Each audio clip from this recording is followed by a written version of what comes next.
Hello everyone. तो पिछले chapter में हमने देखा था कि सारे असैसन हान फेई के सामने अपने घुटने टेक चुके हैं। तो इस चैप्टर के स्टार्ट में हान फेई कहती है, क्योंकि तुम सभी मेरे सीक्रेट गार्ड्स बनने वाले हो तो चलो पहले तुम्हें नाम देते हैं। हान फेई थोड़ी देर सोचती है और कहती है, आइडिया, तुम लोग का नाम ABCD होगा। ये नाम सुनने के बाद उन पांचों के चेहरे पर 12 बज जाता है। वो कौन कहता है, लेडी हान फेई, मैंने आपको अपना नाम पहले ही बताया था ना जब हमारी मुलाकात हुई थी, तो कम से कम मुझे मेरे नाम से ही बुलाइए। हान फेई अपना सर हाँ में हिलाती है और कहती है, ठीक है, बाकी सभी ABCD ही होंगे। हान फेई अपने पास से कुछ मेडिसिन के पैकेट्स निकालती है और उन्हें देते हुए कहती है, ये हमारी पहली मुलाकात का एक छोटा सा गिफ्ट है। जब आप लोगों का पॉइजन एक्टिव होगा तो ये आपको मदद करेगा। फिर वे सभी हान फेई को ग्रीट करते हुए कहते हैं, बॉस, अब हम यहाँ से जाना चाहते हैं। उनके जाने के बाद हान फेई कहती है, मुझे थोड़ा नींद महसूस हो रही है, एक काम करती हूँ, थोड़ी झपकी ले लेती हूँ, फिर उठकर अपना बैग पैक करूँगी। लेकिन हान फेई झपकी के बजाय 2 घंटे तक सोती रह जाती है। तभी उसे बाहर से शोर सुनाई देता है और जब हान फेई बाहर जाकर देखती है तो उसे पता चलता है कि सारी लेडीज अपने अपने प्लेस पर जाने के लिए निकल रही हैं। हान फेई फटाक से उन लेडीज के ग्रुप में शामिल हो जाती है और मन ही मन कहती है, बकवास, निकलने का टाइम पहले ही हो चुका है और मेरे पास सामान बांधने का टाइम भी नहीं था। तभी हान फेई के बाजू में यानार आती है और कहती है, सिस्टर, आप कहाँ जा रही हैं? मैं आपके लिए चिंतित हूँ। हान फेई यानार की मुस्कुराहट देखते हुए मन में कहती है, मैं भी इस तरह की नकली मुस्कुराहट ला सकती हूँ। हान फेई उसी तरह कंटिन्यू करते हुए कहती है, मुझे पता है सिस्टर कि मुझे अपनी देखभाल कैसे करनी है, बस तुम कुछ ऐसा मत करना जिसके लिए मुझे तुम्हारी चिंता हो। यानार को गुस्सा तो बहुत आता है, लेकिन फिर भी वो मुस्कुराते हुए कहती है, आप बहुत ज्यादा ही फिक्र करती हैं सिस्टर। नेक्स्ट सीन में हम देखते हैं कैपिटल से ढेर सारे कैरेज बाहर की ओर निकलते हैं। उन सभी कैरेज में एमा पैलेस की लेडीज अपने अपने टारगेट की ओर निकलती हैं और उनमें से एक कैरेज हमारी हान फेई की भी होती है। नेक्स्ट सीन में हम प्रिंस क्विंचे को देखते हैं जो कि खिड़की के बाहर देखते हुए अपने हाथ में एक लेटर पकड़ा होता है। चीफ फैंग कहता है, योर हाइनेस, लेडी हान फेई ने जाने से पहले आपके लिए ये लेटर छोड़ा था। प्रिंस क्विंचे उस लेटर को खोलता है और पढ़ना शुरू करता है, जिसमें हान फेई ने लिखा होता है कि मुझे माफ कर दीजिए योर हाइनेस, मुझे समझ नहीं आया कि मैं आपको अलविदा कैसे कहूँ, इसीलिए मैं चुपचाप चली गई। अब जबकि मैं आपके साथ नहीं हूँ तो इसलिए आप खुद को अकेला या उदास महसूस मत कराना। मुझे बस एक ही बात का रिग्रेट है कि मेरे अंदर आपके लिए जो डीप अफेक्शन है उसे आपको समझाने के लिए मेरे पास बराबर वर्ड्स नहीं हैं। मैं अपने साथ आपकी कुछ यादें ले जा रही हूँ और मैं जितना जल्दी हो सके उतना जल्दी आने की कोशिश करूँगी। लेटर पढ़ लेने के बाद प्रिंस क्विंचे उसे टेबल पर रख देता है। फिर हमारा सीन शिफ्ट होता है शाम में। हान फेई का कैरेज उस वाटर साइड विलेज तक पहुंच जाता है और हान फेई उतरते ही उल्टियां करना शुरू कर देती है। हान फेई वहां रखे पत्थर पर इस विलेज का नाम पढ़ती है और विलेज को देखते हुए कहती है, अच्छा, तो ये वाटर साइड विलेज है। हान फेई उस विलेज में घुस जाती है और आगे बढ़ने लगती है। सभी लोग सिर्फ हान फेई को देख रहे होते हैं। हान फेई एक लेडी को पकड़ते हुए पूछती है, एक्सक्यूज मी, क्या आप मुझे बता सकती हैं कि यहाँ पर हाउस नंबर 68 कहाँ है? वो लेडी कहती है, तुम क्या करने की कोशिश कर रही हो? यहाँ पर कुछ भी नहीं है। हान फेई उस लेडी को समझाते हुए कहती है, मिस, आप मुझे गलत समझ रही हैं। मैं यहाँ पर किसी को देखने के लिए आई हूँ। हाउस नंबर 68 ने मेरी मदद मांगी है। वो लेडी कुछ भी नहीं सुनती और वहाँ से जाने लगती है। हान फेई उस लेडी को रोकने की कोशिश करते हुए मन ही मन कहती है, यहाँ पर सभी लोग पतले और थके हुए दिखते हैं। इसके अलावा यहाँ के खेतों में धान और पौधे सब मुरझा गए हैं। हान फेई उस लेडी से कहती है, आप लोग यहाँ पर फसल नहीं उगा पा रहे, मैं आपकी मदद के लिए यहाँ आई हूँ। ये सुनकर वो लेडी हान फेई को घूरने लगती है और कहती है, तुम्हारी इस बॉडी को देखकर तो नहीं लगता कि तुम इस तरह की कोई कड़ी मेहनत करोगी। ये सुनकर हान फेई को बहुत बुरा लगता है। वो लेडी कंटिन्यू करते हुए कहती है, खैर, रूम नंबर 68 आगे की तरफ है। हान फेई उस रूम की ओर जाती है। तभी वहाँ से एक छोटी लड़की आते हुए हान फेई से टकरा जाती है। उस घर से एक लेडी बाहर आते हुए कहती है, सुइजू, दौड़ना बंद करो। तभी उस लेडी का ध्यान हान फेई पर जाता है। हान फेई को देखने के बाद वो लेडी कहती है, आप जरूर लेडी हान फेई होंगी ना? मेरा नाम ल्यूपिंग है। मुझे उम्मीद नहीं थी कि आप इतनी जल्दी आ जाओगी। ल्यूपिंग अपनी बेटी को समझाते हुए कहती है, जाओ, लेडी हान फेई के लिए बिस्तर तैयार करो। सुइजू के जाने के बाद ल्यूपिंग कहती है, मुझे नहीं पता कि वो आदमी कौन था, लेकिन मैंने उससे पहले ही सिल्वर ले लिया है, इसीलिए मैं आपकी 1 महीने तक लिए देखभाल करूंगी, लेकिन मेरी हेल्थ। हान फेई अपने मन में कहती है, ऐसा लगता है कि ये विलेज एक तरह का एग्जाम है। हान फेई ल्यूपिंग के हाथों को पकड़ लेती है और कहती है, मिस ल्यूपिंग, मुझे बताइए कि मैं आपकी किस तरह से मदद कर सकती हूँ। मैं अपना बेस्ट करने की कोशिश करूँगी। नेक्स्ट सीन में हम देखते हैं कि रात हो चुकी है और हान फेई अपने बिस्तर पे लेटते हुए कहती है, मुझे बहुत नींद आ रही है, अंत में मैं सो सकती हूँ। हान फेई जैसे ही नींद में होते हुए खर्राटे लेना शुरू करती है, तभी वहाँ से मिस ल्यूपिंग जोर जोर से खांसने लगती हैं, जिससे कि हान फेई की नींद टूट जाती है और वो मन ही मन कहती है, मिस ल्यूपिंग क्या मशीन है या कुछ और? खांसे ही जा रही हैं। उनकी हेल्थ बहुत ज्यादा ही खराब है, मुझे किसी तरह उन्हें ठीक करने की जरूरत है। फिर हमारा सीन शिफ्ट होता है अगले दिन सुबह। सूरज सर पे चढ़ने के बावजूद हान फेई मस्त घोड़े बेचकर सो रही होती है। सुइजू हान फेई को गुदगुदी करते हुए कहती है, उठ जाइए लेडी हान फेई, सुबह हो गई है। हान फेई उठने के बाद उससे कहती है, तुम्हारी माँ कहाँ गई? सुइजू जवाब देते हुए कहती है, मदर तो सुबह होने से पहले ही खेतों में काम करने के लिए चली गई हैं। ये सुनकर हान फेई कहती है, क्या तुम्हारी माँ की तबीयत इतनी खराब है, फिर भी वो खेतों में काम करने जा रही हैं? मुझे तुम वहाँ ले चलो। नेक्स्ट सीन में हान फेई और सुइजू दोनों ही खेतों में जाते हैं। हान फेई वहाँ के खेतों को देखती है जो कि बहुत बंजर टाइप होते हैं। तभी सिस्टम अपेयर होता है और कहता है, होस्ट, आपके लिए एक साइड मिशन है, इन विलेजर्स को बचाना। अगर आप इस मिशन को कंप्लीट करती हैं तो आपको 1000 स्टार कॉइन और 1 पिजन कैरियर मिलेगा। ताबाओ कहता है, होस्ट, आप इस पिजन का यूज प्रिंस चार्मिंग को लेटर देने या लेने के लिए कर सकती हैं। ये हमेशा के लिए होगा, ये कभी भी एक्सपायर्ड नहीं होगा। हान फेई ल्यूपिंग को देखती है और जोर से चिल्लाते हुए कहती है, मिस ल्यूपिंग, अगर आप और ज्यादा काम करेंगी तो मर जाएंगी। तभी हान फेई के बाजू में एक दूसरी लेडी आ जाती है और वो हान फेई से कहती है, अगर वो काम नहीं करेगी तो पहले भूख से मर जाएगी। ये सुनकर हान फेई थोड़ी देर सोचती है और सुइजू से पूछती है, तुम्हारे यहाँ पहाड़ों पर लोग शिकार क्यों नहीं करते? सुइजू कहती है, मदर ने बताया था कि पहाड़ों पे के सारे जानवर गायब हो गए हैं, ये हेवन का श्राप है। हान फेई अपने मन में कहती है, ये अजीब है, कुछ तो गड़बड़ है, मुझे इसकी जांच करनी चाहिए। नेक्स्ट सीन में हम देखते हैं सुइजू और हान फेई दोनों ही पहाड़ों में घूम रही होती हैं। तभी हान फेई सुइजू से पूछती है, तुम यहाँ हमेशा आती हो ना, तो क्या तुम्हें ऐसी कोई जगह पता है जहाँ पर पेड़ पौधे मुरझा गए हों? सुइजू एक्साइटेड होते हुए कहती है, लेडी हान फेई, आपको इसके बारे में पता है? चलिए मैं आपको वहाँ ले चलती हूँ। उस सूखे बड़े पेड़ के पास पहुँचने के बाद सुइजू कहती है, लेडी हान फेई, मुझे इस पेड़ पर चढ़ना बहुत पसंद था, लेकिन ऐसा कहते हुए सुइजू उस पेड़ को हाथ लगाने जाती है, लेकिन हान फेई उसके हाथ को रोक लेती है और कहती है, उसे मत टच करो, वो पॉइजनस हो सकता है। विलेज में वापस चलो और सभी को आने के लिए कहो, मुझे कुछ बात कर। बिंग हान फेई को एक आदमी से मिलवाते हुए कहती है, लेडी हान फेई, ये हमारे विलेज के चीफ हैं। ये सुनकर हान फेई कहती है,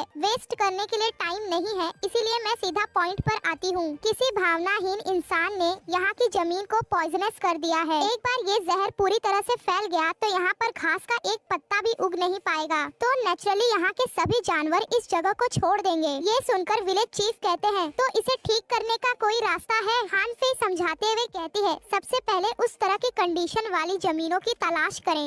ऐसी जमीनें मिल जाने पर केयरफुल होकर गड्ढा खोदें और उसमें व्हाइट विनेगर डालें। टाइम के साथ वहाँ की मिट्टी नॉर्मल हो जाएगी। हान फेई मन ही मन कहती है, लकीली प्रिंस क्विंचे की दी हुई उस बुक में ये सब लिखा था, वरना मुझे पता कैसे चलता कि मुझे क्या करना है। तभी ल्यूपिंग कहती है, यहाँ के विलेज वाले शिकार करने में माहिर थे, लेकिन खैर हम सब इंतजार किसका कर रहे हैं, चलिए वो करते हैं जो लेडी हान फेई ने कहा। ये सभी लोग वहाँ से जाने लगते हैं। तभी हान फेई विलेज चीफ को रोकते हुए कहती है, एक मिनट रुकिए, मुझे आपसे कुछ बात करनी है। हान फेई आगे कंटिन्यू करते हुए कहती है, आखिर इस विलेज ने किसको ऑफेंड कर दिया है जो इतनी कोशिश कर रहा है इस विलेज को पॉइजनस बनाने के लिए? विलेज चीफ वहाँ से घूमते हुए कहते हैं, उन्हें ड्रैगन टाइगर सील के बाद होना चाहिए। हान फेई को कुछ समझ नहीं आता और वो रिपीट करते हुए कहती है, क्या ड्रैगन टाइगर सील?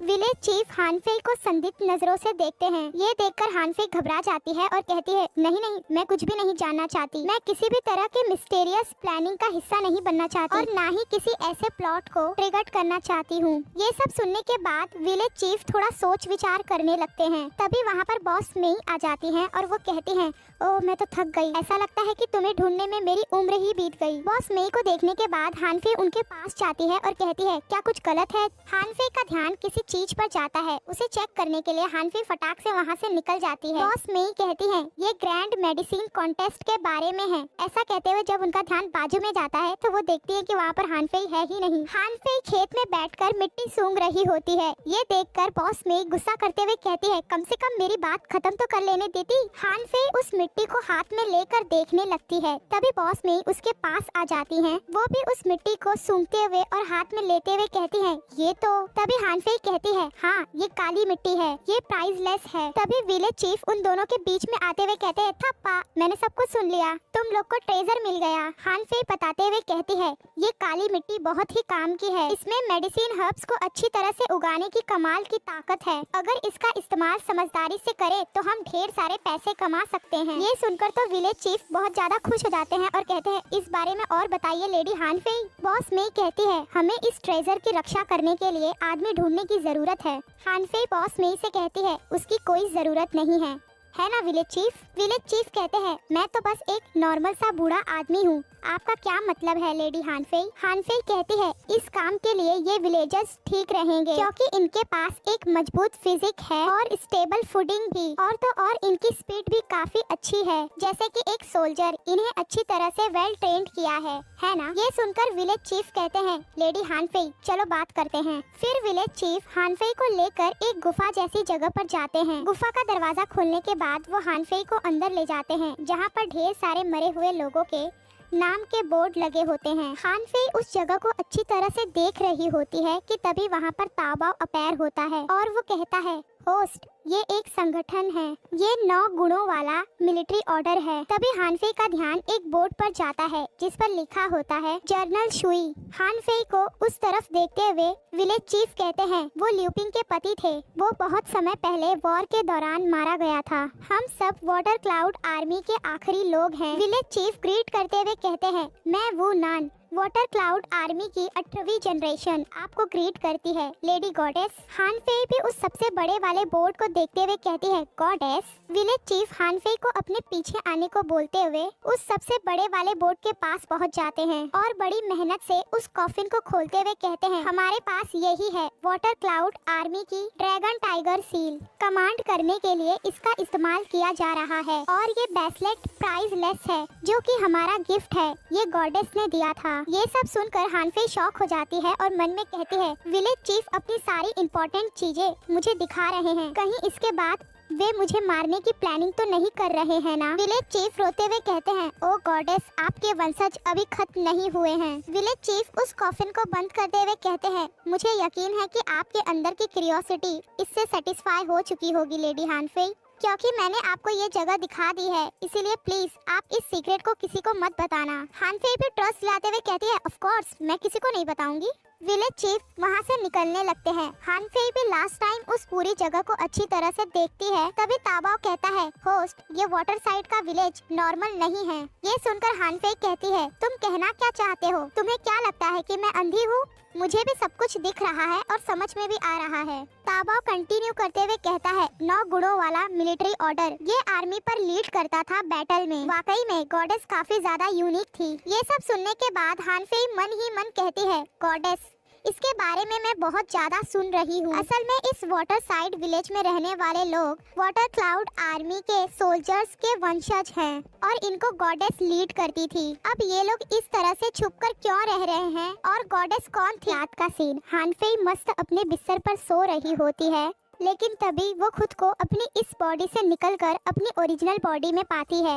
हानफेई खुद को देखते हुए कहती है अरे नहीं ये क्या बला है, आखिर मैं एक भूत की तरह क्यों दिख रही हूँ? तभी हानफेई का ध्यान सामने की ओर जाता है जहाँ पर प्रिंस क्विंचे के साथ वो खुद होती है। प्रिंस क्विंचे और खुद को हक करते हुए देख हानफेई कहती है ये सीन जाना पहचाना क्यों लगता है? हानफेई खुद से बातें करते हुए कहती है चलो चलो उसके थोड़ा करीब चलो। लेकिन तभी वहाँ पर जोर से हवा चलने लगती है जिससे कि हानफेई की नींद अचानक से खुल जाती है। यानी ये सब जो हानफेई देख रही थी वो उसका सपना था। हानफेई खुद से ही कहती है ऐसा लगता है कि अब मुझे नींद नहीं आएगी। तो क्या ना मैं थोड़ा बाहर टहल कर आऊँ। हान फेई के बाहर निकलते ही सिस्टम कहता है, होस्ट ऐसा लगता है कि कोई जंगल में है जिसकी सांसें बहुत ही धीमी चल रही हैं। मुझे डर है कि वो घायल हो सकता है। हान फेई चौंकते हुए कहती है, अगर वो इस समय घायल हुए हैं तो जरूर कुछ बुरा हुआ होगा। मुझे इसे अनदेखा नहीं करना चाहिए। हान फेई उस आदमी को ढूंढने के लिए आगे बढ़ती ही है कि तभी सिस्टम वापस से कहता है, होस्ट उस घायल इंसान को बचाइए और अगर आप उसे सक्सेसफुली बचा लेती हैं तो आपको रिवॉर्ड में 100 स्टार कॉइन मिलेंगे। ये सुनकर हान फेई कहती है, मैं तो उसे फ्री में ही बचाने जा रही थी, अब तो 100 स्टार कॉइन मिलेंगे, मैं उसे जरूर बचाऊंगी। हान फेई उस जगह को ढूंढ लेती है और कुछ पत्ते वत्ते हटाकर देखती है।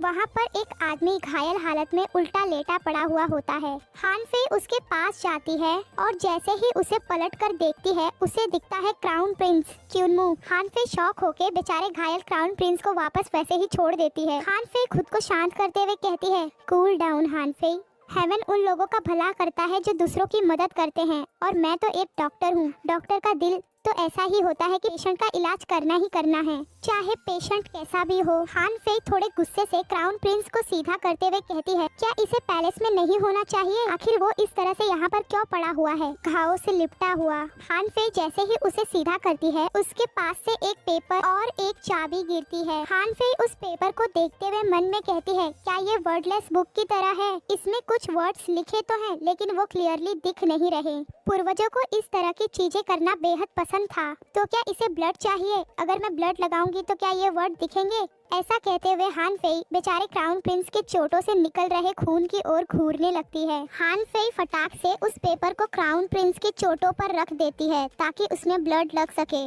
लेकिन तभी सिस्टम कहता है, होस्ट आपको छोड़ना पड़ेगा, यहाँ कोई आ रहा है, शायद वे क्राउन प्रिंस के गार्ड्स होंगे। ये सुनकर हान फेई फटाक से उस पेपर और चाबी को अपने पास रख लेती है और कहती है, मुझे जल्द से जल्द निकलना होगा। नेक्स्ट सीन में हम देखते हैं हान फेई क्राउन प्रिंस की पट्टी वगैरह कर देती है और जैसे ही जाने के लिए होती है कि तभी क्राउन प्रिंस हान फेई के हाथ को पकड़ लेता है। ये देखकर हान फेई शॉक हो जाती है। क्राउन प्रिंस अपनी आंखें धीरे धीरे खोलता है। उसे बस ये पता चलता है कि उसके सामने कोई है। इससे पहले कि वो पूरी तरह से देख पाता, हान फेई उसे एक लात मारती है और वहाँ से भाग जाती है। बेचारे क्राउन प्रिंस के हाथ में हान फेई के कपड़े का एक टुकड़ा बच जाता है। नेक्स्ट सीन में हम देखते हैं ढेर सारी कैरेज पैलेस की ओर जाती है।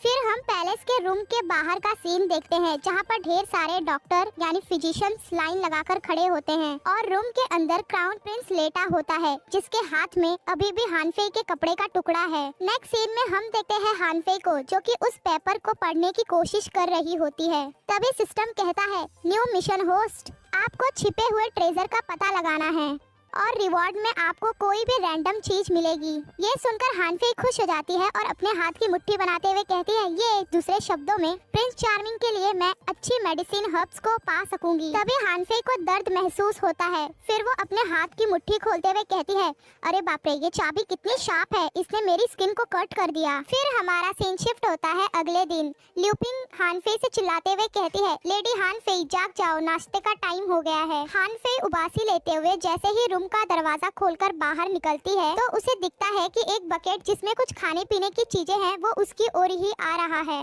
हान फेई उससे घबराकर अपनी आंखें बंद करते हुए फेस को कवर कर लेती है। कुछ देर रुकने के बाद हान फेई आंखें खोलते हुए कहती है, क्या मुझे भ्रम हो रहा है या फिर वो बकेट ही स्लो मोशन में गिर रहा है? तभी वो बकेट जस्ट हान फेई के पैरों के पास गिरता है। हान फेई को बकेट से बचाने के लिए वुकोंग हान फेई को खींचकर अपने करीब कर लेता है और कहता है, क्या हुआ है तुम्हें? अगर मैं सही टाइम पर नहीं आता तो?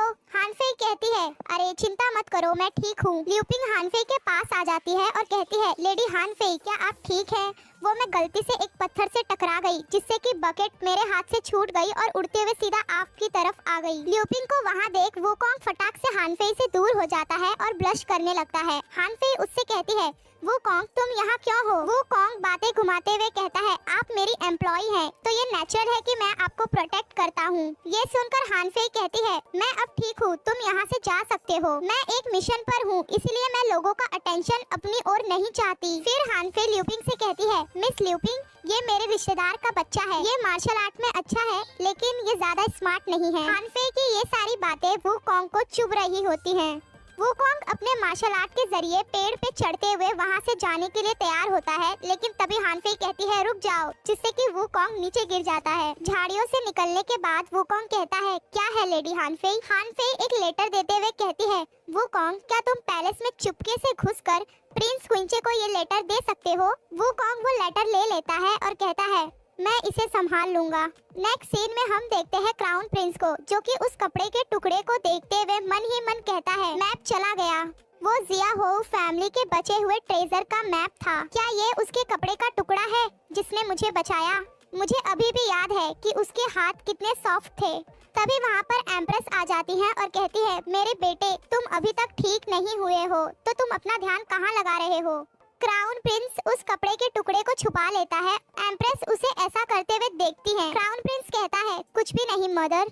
ये सुनने के बाद एम्प्रेस कहती है तुम्हारे साथ पैलेस के बाहर क्या हुआ था। क्राउन प्रिंस अपने नजरें चुराते हुए कहता है कुछ भी नहीं हुआ था मदर, मैं तो बस ये सोच रहा था कि आखिर किसने मेरे लिए ये जाल बिछाया था। इसी के साथ क्राउन प्रिंस अपने फ्लैशबैक में चला जाता है कि कैसे जंगल में उसे ढेर सारे असैसन ने घेर लिया और उसे मारने की कोशिश की। तभी एम्प्रेस कहती है तुम्हें फ्यूचर में सावधान रहना चाहिए था, इस बार तुम लकी थे कि किसी ने तुम्हारी जान बचा ली। क्राउन प्रिंस कहता है मैं ये श्योर कैसे कर सकता हूँ कि मैं जो कुछ भी कर रहा हूँ वो सेफ है। वैसे भी फादर मुझे ज्यादा पसंद नहीं करते, अभी मुझे बहुत कुछ करने की जरूरत है। तभी एम्प्रेस कहती है वैसे एमा पैलेस की सारी लेडीज लगभग अपनी ट्रेनिंग कंप्लीट कर ही चुकी हैं, तो क्या तुम्हारी आंखों को कोई लेडी पसंद आई? अगर आई है तो मुझे बता सकते हो। ये सुनकर क्राउन प्रिंस की बॉडी अकड़ जाती है और वो कहता है मदर।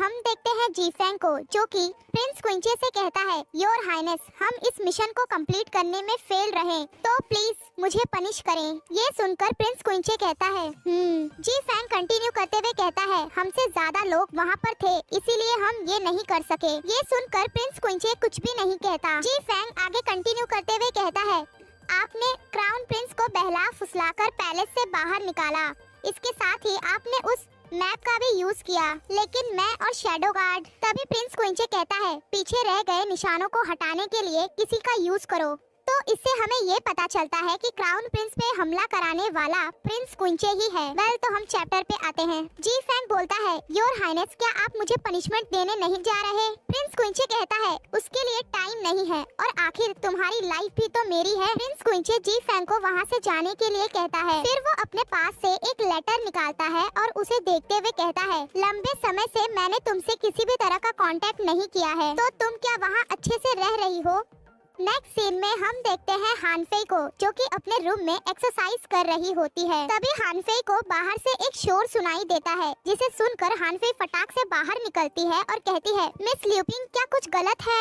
फिर हम देखते हैं ल्यूपिंग अपनी बेटी सुइसू को गोद में लेकर बैठी होती है। उसे देखने के बाद हानफेई कहती है इसे जहर दिया गया है, इसने अभी क्या खाया था? ल्यूपिंग कहती है उसने सिर्फ कुएं से पानी पिया है, मैं अभी उसके साथ यहाँ आई थी, उसने बस एक घुट लिया और वो। हानफेई कहती है विलेजर से कहो कि वो कुएं के पानी से दूर रहें और मैं यहाँ सुइसू का चेकअप करूँगी। नेक्स्ट सीन में हम देखते हैं कि शाम हो चुकी है और सुइसू अपने बिस्तर पर लेटी है। नेक्स्ट सीन में हम हानफेई को देखते हैं, जो कि विलेज चीफ से कहती है जिस इंसान ने भी कुएं में जहर डाला है ये क्लियर है कि उसने ही जमीन में भी जहर डाला था। ये सुनकर विलेज चीफ कहते हैं तो क्या वो गॉडेस के ब्रेसलेट के लिए है? हानफेई अपना सर ना में हिलाती है और कहती है अगर उनका टारगेट गॉडेस का ब्रेसलेट होता तो वो उसे सीधा चुरा सकते थे, फिर वो इस तरह से पॉइजन डालने वाली बेवकूफी भरी ट्रिक का यूज क्यों करेंगे, जबकि पॉइजन को तो बार बार ठीक किया जा सकता है, इसीलिए ये बेकार है।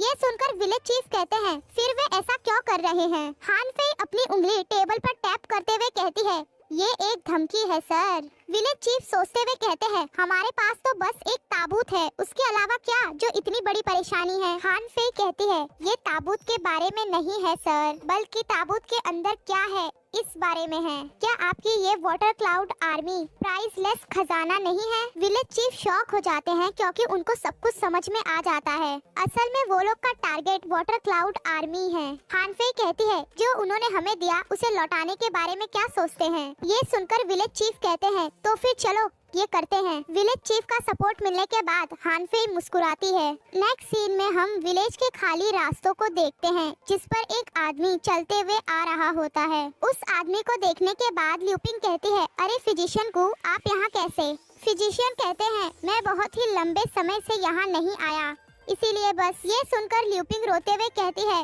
ये बहुत ही भयानक है, यहाँ सभी को पॉइजन दे दिया गया है। तभी वहाँ पर हानफेई आती है और कहती है मिस ल्यूपिंग ये कौन है? ल्यूपिंग हानफेई से कहती है इनसे मिलो, ये है फिजिशियन गू, ये अक्सर हमें फ्री में ट्रीटमेंट दिया करते हैं। हानफेई कहती है अच्छा ऐसी बात है, तो फिर प्लीज इस मामले में आप आकर मरीजों का इलाज करें। नेक्स्ट सीन में हम देखते हैं हानफेई फिजिशियन को सुइजू के पास लेकर आती है और कहती है प्लीज आप इसका चेकअप करिए। फिजिशियन सुइजू के नब्ज चेक करते हैं और कहते हैं इसे पॉइजन दिया गया है, ये पॉइजन बहुत ही मजबूत है, इसीलिए मैं। तभी सुइजू उठ जाती है और कहती है फिजिशियन गू आप झूठ बोल रहे हैं, आप वही हैं जिसने हमें पॉइजन दिया है।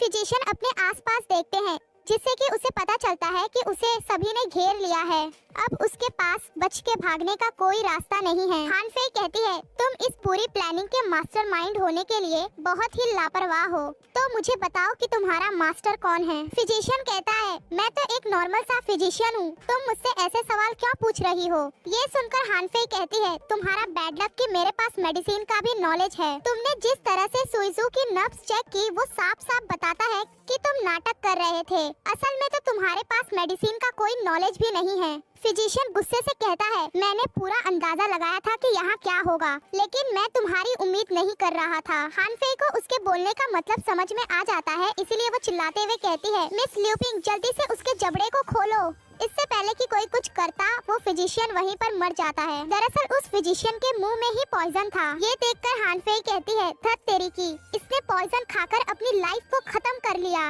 ये लीड अब एक एंड है। तो मैं हानफेई फिजिशियन गू की बॉडी को चेक करती है जिसमें उसे एक ब्लैक कलर का टोकन मिलता है। हानफेई उस टोकन को अपने पास रखते हुए कहती है हमारा एकमात्र लीड अब मर चुका है, इसलिए मैं अब ये नहीं बता सकती कि वे आगे क्या करेंगे, और इस बात पर ध्यान दे कि सारे गार्ड्स बारीकी से पहरा दे। ये सुनकर विलेज चीफ भी हाँ में सर हिलाते हुए कहते हैं जी हाँ मैं इस पर पूरी तरह से ध्यान दूंगा। फिर हमारा सीन शिफ्ट होता है रात के समय। हानफेई एक जगह पर बैठकर उसी ब्लैक टोकन को देख रही होती है। हानफेई उस टोकन को ध्यान से देखते हुए कहती है ये टोकन ऐसा क्यों लग रहा है कि मैंने इसे पहले भी देखा है। तभी हानफेई के पीछे से कोई कहता है तुम बहुत तेज हो। हानफेई फटाक से पीछे मुड़कर देखती है तो उसे पता चलता है कि वहाँ पर बाइली खड़ा है। उसे देखकर हानफेई शॉक होते हुए कहती है बाइली तुम?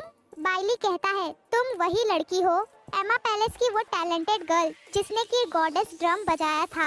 वैसे तुमने काफी वेट लूज कर लिया है, मैं तो तुम्हें पहचान ही नहीं पाया था। ये सुनकर तो हानफेई को समझ में ही नहीं आता कि वो क्या बोले।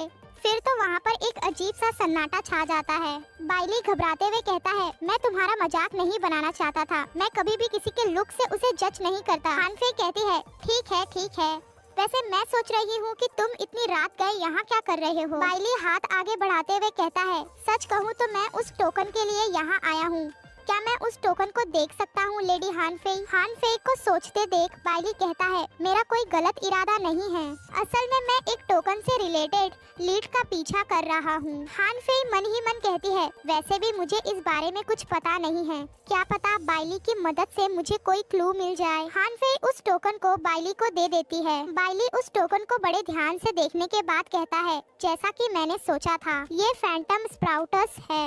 असल में ये एक ग्रुप है जो कि हाल ही में बहुत ज्यादा ही एक्टिव है और बहुत कुछ कर रहा है। दुर्भाग्य से मैं इसके बारे में ज्यादा कुछ तो नहीं जानता, लेकिन एक चीज जो मैं इसके बारे में जानता हूँ कि इसके ऊपर चे का लेटर बना हुआ है जिसका मतलब है अंकुरित होना। ये सिर्फ हार्लिंग में ही नहीं दिखाई दिए बल्कि ये तो यूजी में भी दिखाई दिए हैं। हानफेई बाइली को घूरते हुए कहती है तो क्या तुम यूजी की ओर से इस मैटर की जांच कर रहे हो? बाइली कहता है आपने अपने रीजन का खुलासा नहीं किया लेडी हानफेई, तो मैं भी इसका खुलासा नहीं करूंगा कि मैं यहाँ क्या कर रहा हूँ। हानफेई बाइली को सुनाते हुए कहती है तो ऐसा लगता है कि उन्होंने यूजी का भी कुछ लिया है ना? ये सुनकर बाइली शॉक होते हुए कहता है ये आपको कैसे पता लेडी हानफेई? हानफेई कहती है मैं नहीं जानती थी लेकिन अब जान गई हूँ। बाइली हंसते हुए कहता है आप बहुत भोली हैं लेडी हानफेई, आप कैसे जानते थे कि मैं आपको बेवकूफ बनाने की कोशिश नहीं कर रहा? हानफेई उसको इस तरह से मुस्कुराते देख अवाक रह जाती है और मन ही मन कहती है क्या सच में इस बेवकूफ ने मुझे सच बता दिया है? नेक्स्ट सीन में हम देखते हैं इंपीरियल पैलेस को। वो कॉन्ग प्रिंस क्विंचे के रूम की ओर जाता है। तभी उसे रियलाइज होता है कि जी फैंग ने अपनी स्वॉर्ड उसके गर्दन पर रखी है। वो कॉन्ग घबराते हुए कहता है, रुको, मैं लेडी हान फे का लेटर देने आया हूँ। प्रिंस क्विंचे अपने रूम के अंदर से ही कहता है, वो लेटर लाओ दो। नेक्स्ट सीन में हम देखते हैं प्रिंस क्विंचे को, जो कि उस लेटर को पढ़ चुका होता है और आसमान की ओर देखते हुए कहता है, हान फे, क्या तुम भी आसमान को देख रही हो? नेक्स्ट सीन में हम यानार को देखते हैं, जो कि खुद को आईने में निहार रही होती है। तभी उसका सिस्टम जिंग डोंग कहता है, आप बहुत ज्यादा खूबसूरत हैं हो। ये सुनकर भी यानार कुछ नहीं बोलती। तभी हम देखते हैं यानार के रूम में एक आदमी आता है और ब्लश करते हुए कहता है, यानार। यानार उसके मुंह पर हाथ फेरते हुए कहती है, जीमू, क्या तुम मेरी मदद करोगे? जीमू कहता है, तुम जानती हो मैं तुम्हारे लिए कुछ भी करूँगा, मतलब कुछ भी। ये सुनकर यानार कहती है, तो फिर उन लोगों से निपटने में मेरी मदद करो। जीमू के जाने के बाद यानार अपने हाथ को पोंछने लगती है। ये देखकर जिंग डोंग कहता है, होस्ट, आप अपने ब्यूटी का इस्तेमाल लोगों को काबू करने के लिए करती हैं, तो मुझे डर है कि यानार वापस से आईने के सामने पहुंच जाती है और कहती है, चिंता मत करो, मैं तो बस और भी सुंदर बनना चाहती हूँ। मैं मेरे स्टार कॉइन के साथ अपीयरेंस फैक्टर खरीदना चाहती हूँ और अब जल्दी करो। जिंग डोंग निराश होते हुए कहता है, होस्ट, आप पहले से ही बहुत ज्यादा खूबसूरत हैं। यानार चिल्लाकर कहती है, अभी। फिर हम देखते हैं जिंग डोंग यानार को और भी ज्यादा खूबसूरत बना देता है। यानार खुद को देखकर खुश होते हुए कहती है, जबरदस्त, मेरे से ज्यादा और कोई खूबसूरत नहीं हो सकता। इसी के साथ यानार को एक मिशन मिलता है, क्राउन प्रिंस क्यूनमू के पास जाकर उसकी एक स्माइल जीतने का। हम देखते हैं हान फे को, जो कि आराम से बैठकर चाय पी रही होती है। तभी पर्दों को हटाकर वहाँ पर बाइली आता है। उसे देखने के बाद हान फे हंसते हुए कहती है, बहुत सुंदर। फिर हम देखते हैं बाइली को, जो कि हान फे के कपड़े पहना होता है और शर्माते हुए कहता है, लेडी हान फे, मुझे आपकी मदद करने के लिए हाँ बोलने का अब अफसोस हो रहा है। हान फे अपने पास से कुछ ढूंढते हुए कहती है, ओह, मैं तो लगभग भूल ही गई थी। हान फे बिल्कुल अपने चेहरे जैसा मास्क बाइली को फेंक कर देते हुए कहती है, ये लो, इसे लगा लो, ये ह्यूमन स्किन का बना हुआ मास्क है। बाइली ये सुनकर घबराते हुए उस मास्क को देखने लगता है। हान फे कहती है, इसे पहन लो, तब तुम बिल्कुल मेरी तरह दिखोगे।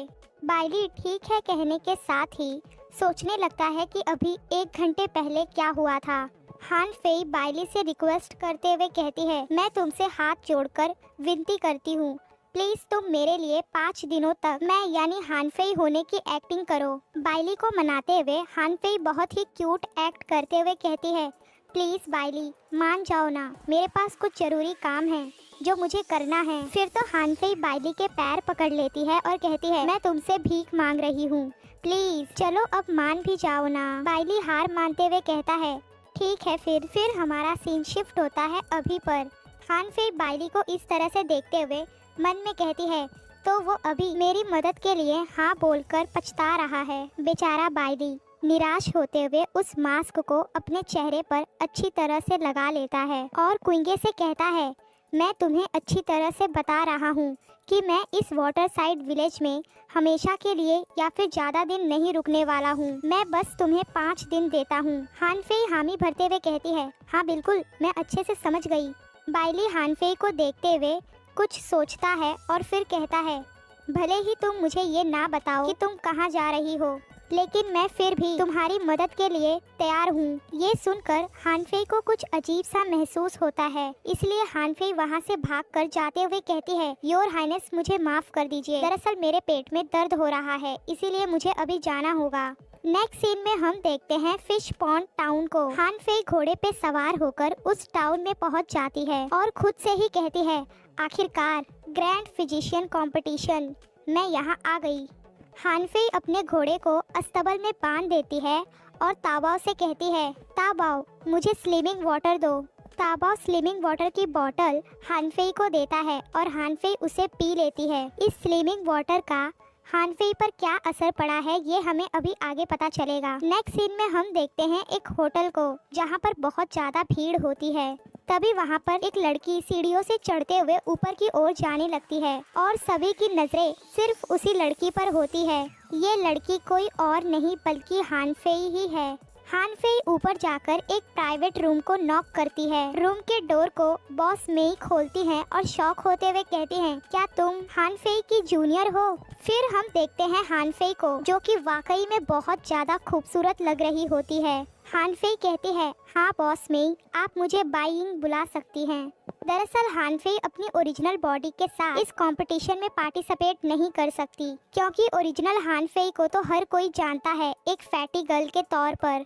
बॉस मेई कहते हैं, ये तो बहुत बढ़िया है, तो क्यों ना हम साथ में डिनर करें। ये सुनकर हान फेई भी मन ही मन कहती है, अरे वाह, टेस्टी खाना।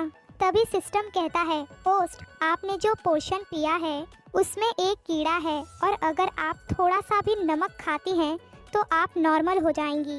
हान फेई फटाक से बॉस मेई को मना करते हुए कहती है, नहीं नहीं, मैं आपके साथ खाना नहीं खा सकती, क्योंकि मैं यहाँ बहुत ही भागदौड़ कर आई हूँ, इसीलिए मैं थोड़ा थक गई हूँ।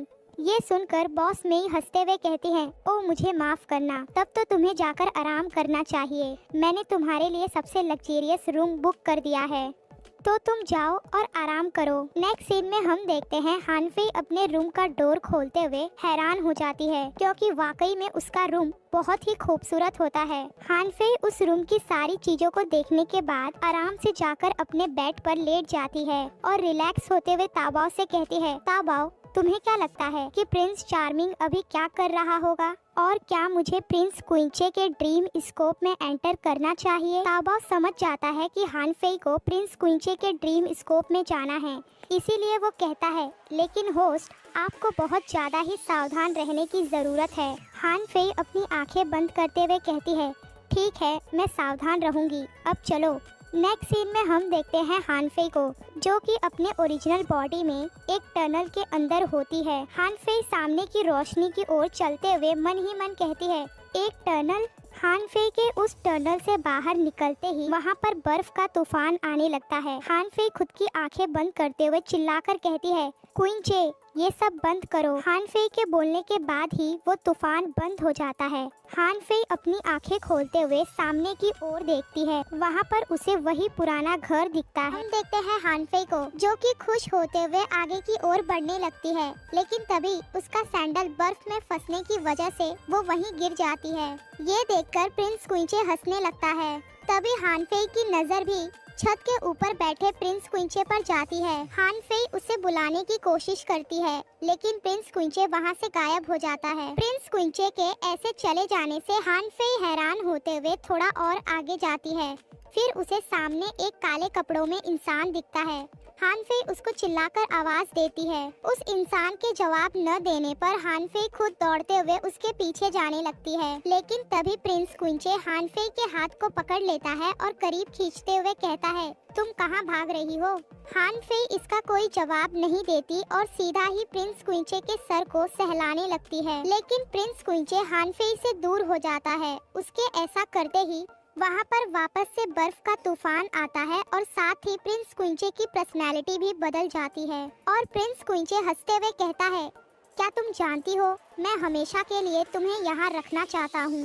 हान फेई ब्लश करते हुए कहती है, योर हाइनेस। लेकिन प्रिंस क्विंचे हान फेई को इग्नोर मारते हुए जाने लगता है। ये देखकर हान फेई बात बदलते हुए कहती है, क्या सब कुछ ठीक है? प्रिंस क्विंचे कहता है, जल्दी करो और यहाँ से चली जाओ, ये जगह बहुत ही खतरनाक है।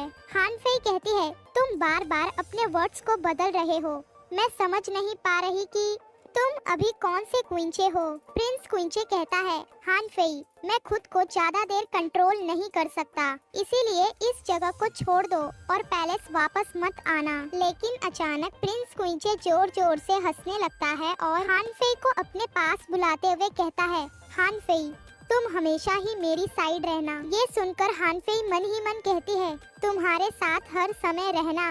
अगर मैं ऐसा कर सकती। इसके साथ ही हान फेई प्रिंस क्विंचे के हाथ को पकड़ने जाती है।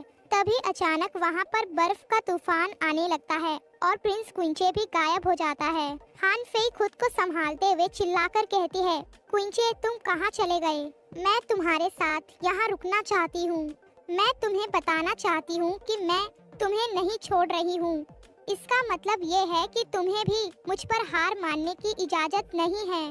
ये सब सुनकर प्रिंस क्विंचे कहता है, हान फेई, तुम्हें कोई चोट नहीं पहुँचा सकता। इसके साथ ही पूरा मौसम साफ हो जाता है और हान फेई वहीं गिरकर सो जाती है और उसकी आंखें सीधा उसके ओरिजिनल बॉडी में खुलती हैं। हान फेई को हड़बड़ाकर उठते देख ताओबाओ कहता है, होस्ट, क्या आपके ड्रीम स्कोप में कुछ हुआ?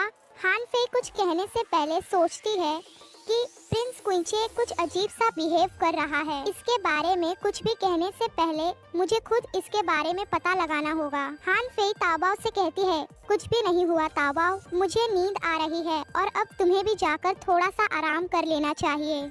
फिर हमारा सीन शिफ्ट होता है अगले दिन पर, वो भी ग्रैंड कंपटीशन वाली जगह पर। वहाँ पर ढेर सारे फिजिशियंस इस कंपटीशन में पार्टिसिपेट करने के लिए आए होते हैं और उन्हीं सभी के बीच बॉस मेई और हान फेई दोनों ही आराम से बैठे होते हैं। बॉस मेई हान फेई से कहती हैं, लेडी बाइंग, क्या आप खुद को अनकंफर्टेबल महसूस कर रही हैं? हान फेई कहती है, नहीं बॉस मेई, चिंता मत करिए, मुझे सीनियर हान फेई ने सब कुछ अच्छे से बताया है। बॉस मेई मन ही मन कहती हैं, आखिर तुम्हारे पास कैसी तरकीबें हैं? ऐसा लगता है कि ये जानने के लिए मुझे कंपटीशन शुरू होने का इंतजार करना पड़ेगा। बॉस मेई कहती हैं, बाइंग, तुम मेरे पीछे आओ।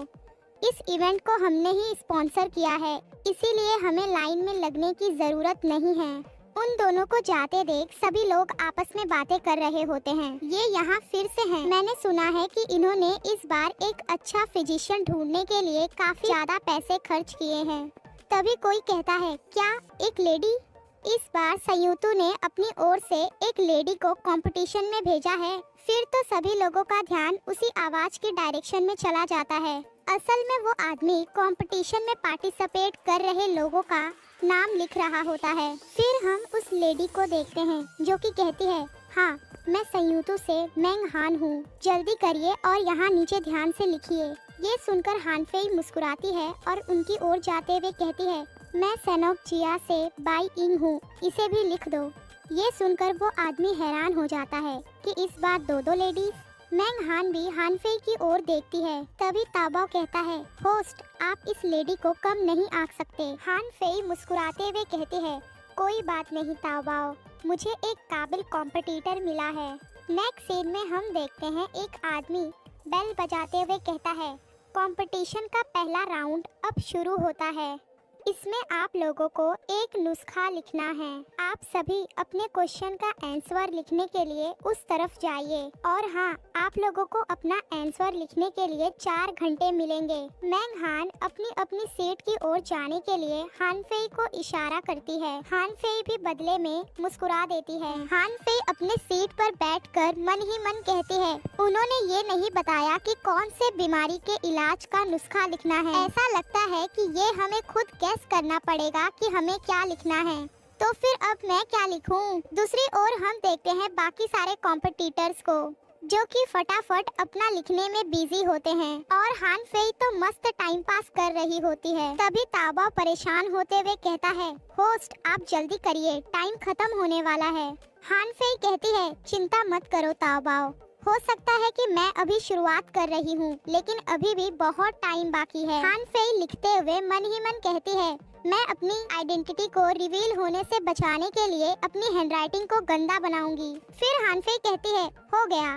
ताओबाओ हैरान होते हुए कहता है, होस्ट, क्या ये इतना आसान था? आपने तो सिर्फ 2 ही लाइन लिखी है। हान फेई कहती है, उन ओल्ड एग्जामिनर्स को किसी नॉर्मल से नुस्खे में कोई दिलचस्पी नहीं होगी, इसीलिए मैंने अपने मॉडर्न वर्ड का एक नुस्खा लिखा है। नेक्स्ट सीन में हम देखते हैं हान फेई अपने पेपर को सबमिट कर देती है और वहाँ से जाने लगती है। मेंग हान की नजरें भी हान फेई से मिलती है और वो हान फेई को मुस्कुराते हुए देख मन ही मन गुस्सा करती है। नेक्स्ट सीन में हम एग्जामिनेशन रूम देखते हैं। वहाँ पर सभी लोगों के पेपर्स को चेक किया जा रहा होता है। उनमें से शांग यांगपिंग पेपर्स को फेंकते हुए कहते हैं, ये सब बकवास है। ये सब नुस्खे इस्तेमाल करके या तो पेशेंट मर जाएगा या फिर कोई मरा हुआ ही इसका इस्तेमाल कर सकता है। एक दूसरे सीनियर कहते हैं, ओल्ड शान, तुम तो बहुत ही चुस्त हो। क्या तुम हमें ये बता रहे हो कि उन सारे बेवकूफों में से एक को चुनना चाहते हैं जो कि इलाज करके उन्हें बचाने की बजाय उन्हें मारने में बहुत काबिल हो?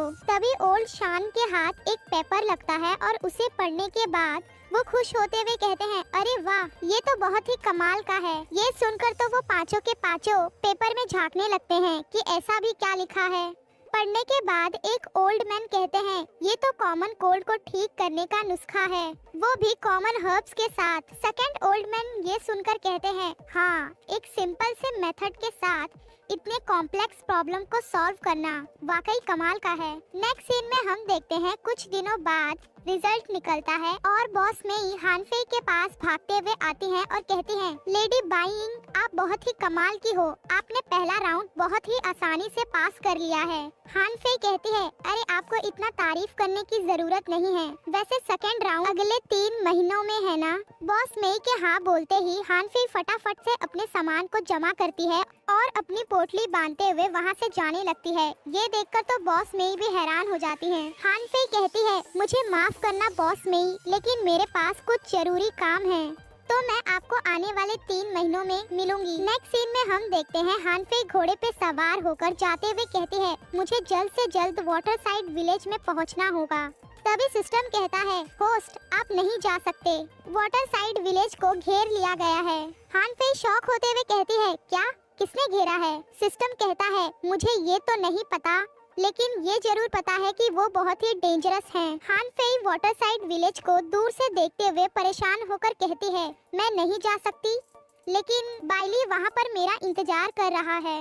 नेक्स्ट सीन में हम देखते हैं हानफेई छुपकर वाटर साइड विलेज में एंटर करती है और वो छुपकर उन सारे लोगों को देखते हुए कहती है, ताबाओ, इन्हें देखो, भले ही वो लंबे हैं लेकिन उनकी चाल बहुत ही धीमी है, वे लोग बिल्कुल भी ट्रेंड नहीं हैं। मुझे लगता है कि वे नॉर्मल से पहाड़ी डाकू हैं। ताबा परेशान होते हुए कहता है, होस्ट, आप क्या करने वाली हैं? हानफेई कहती है, पहले तो मैं थोड़ी देर इन सारे लोगों पर नजर रखूंगी। नेक्स्ट सीन में हमें दिखाया जाता है ल्यूपिंग का घर। उन डाकुओं का बॉस कहता है, क्या सारे लोग यहाँ पर आ गए हैं? उसका चमचा कहता है, यस बॉस, हमने आसपास के रहने वाले सभी लोगों को यहाँ पर इकट्ठा कर लिया है। बस वहाँ पीछे वाले कमरे में एक बीमार लेडी बिस्तर पर लेटी है।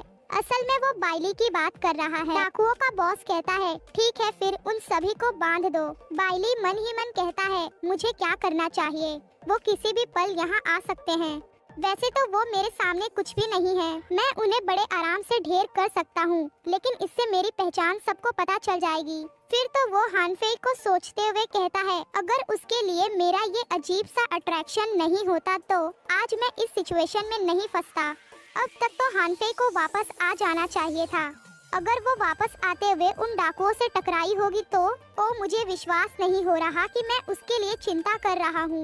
बाहर एक आदमी दूसरे पर काम डालते हुए कहता है, मैं जरा बाहर वॉशरूम के लिए जा रहा हूँ, तुम बचे हुए लोगों को बांध लो।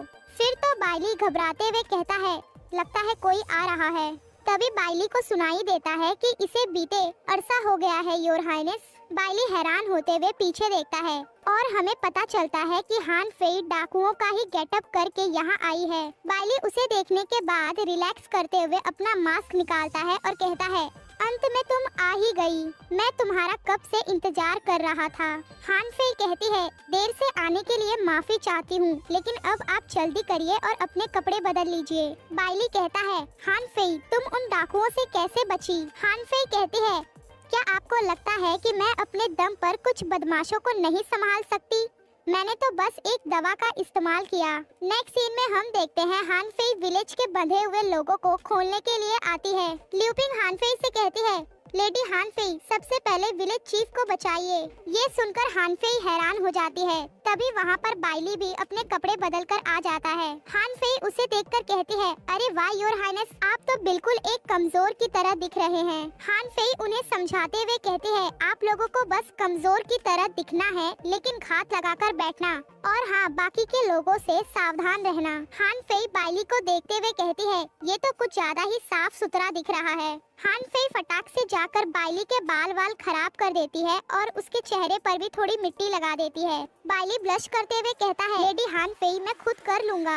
हान फेई कहती है, मैंने सब कर दिया है योर हाइनेस, अब बस आप मेरे हाथ को बांध दीजिए और बॉस से मुझे मिलवाई। बाइली कहता है, ये प्लान अच्छा नहीं है, मैं एक डाकू की तरह बिल्कुल नहीं दिखता, तो मुझे लगता है कि ये काम नहीं करेगा।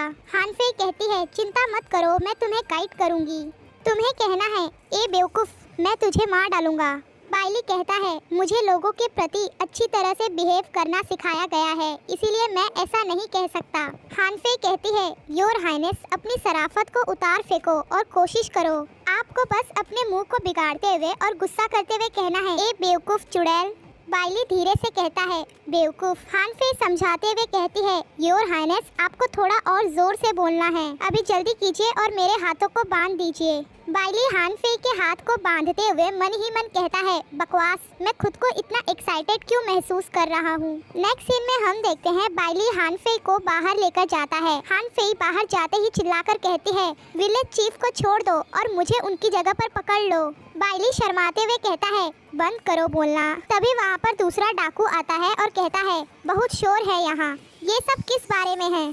बाइली को कुछ न बोलता देख हान फेई उसको पिंच करती है। फिर तो बाइली चिल्लाते हुए कहता है, ये बेवकूफ चुड़ैल विलेज चीफ को जाने देने के लिए चिल्ला रही है।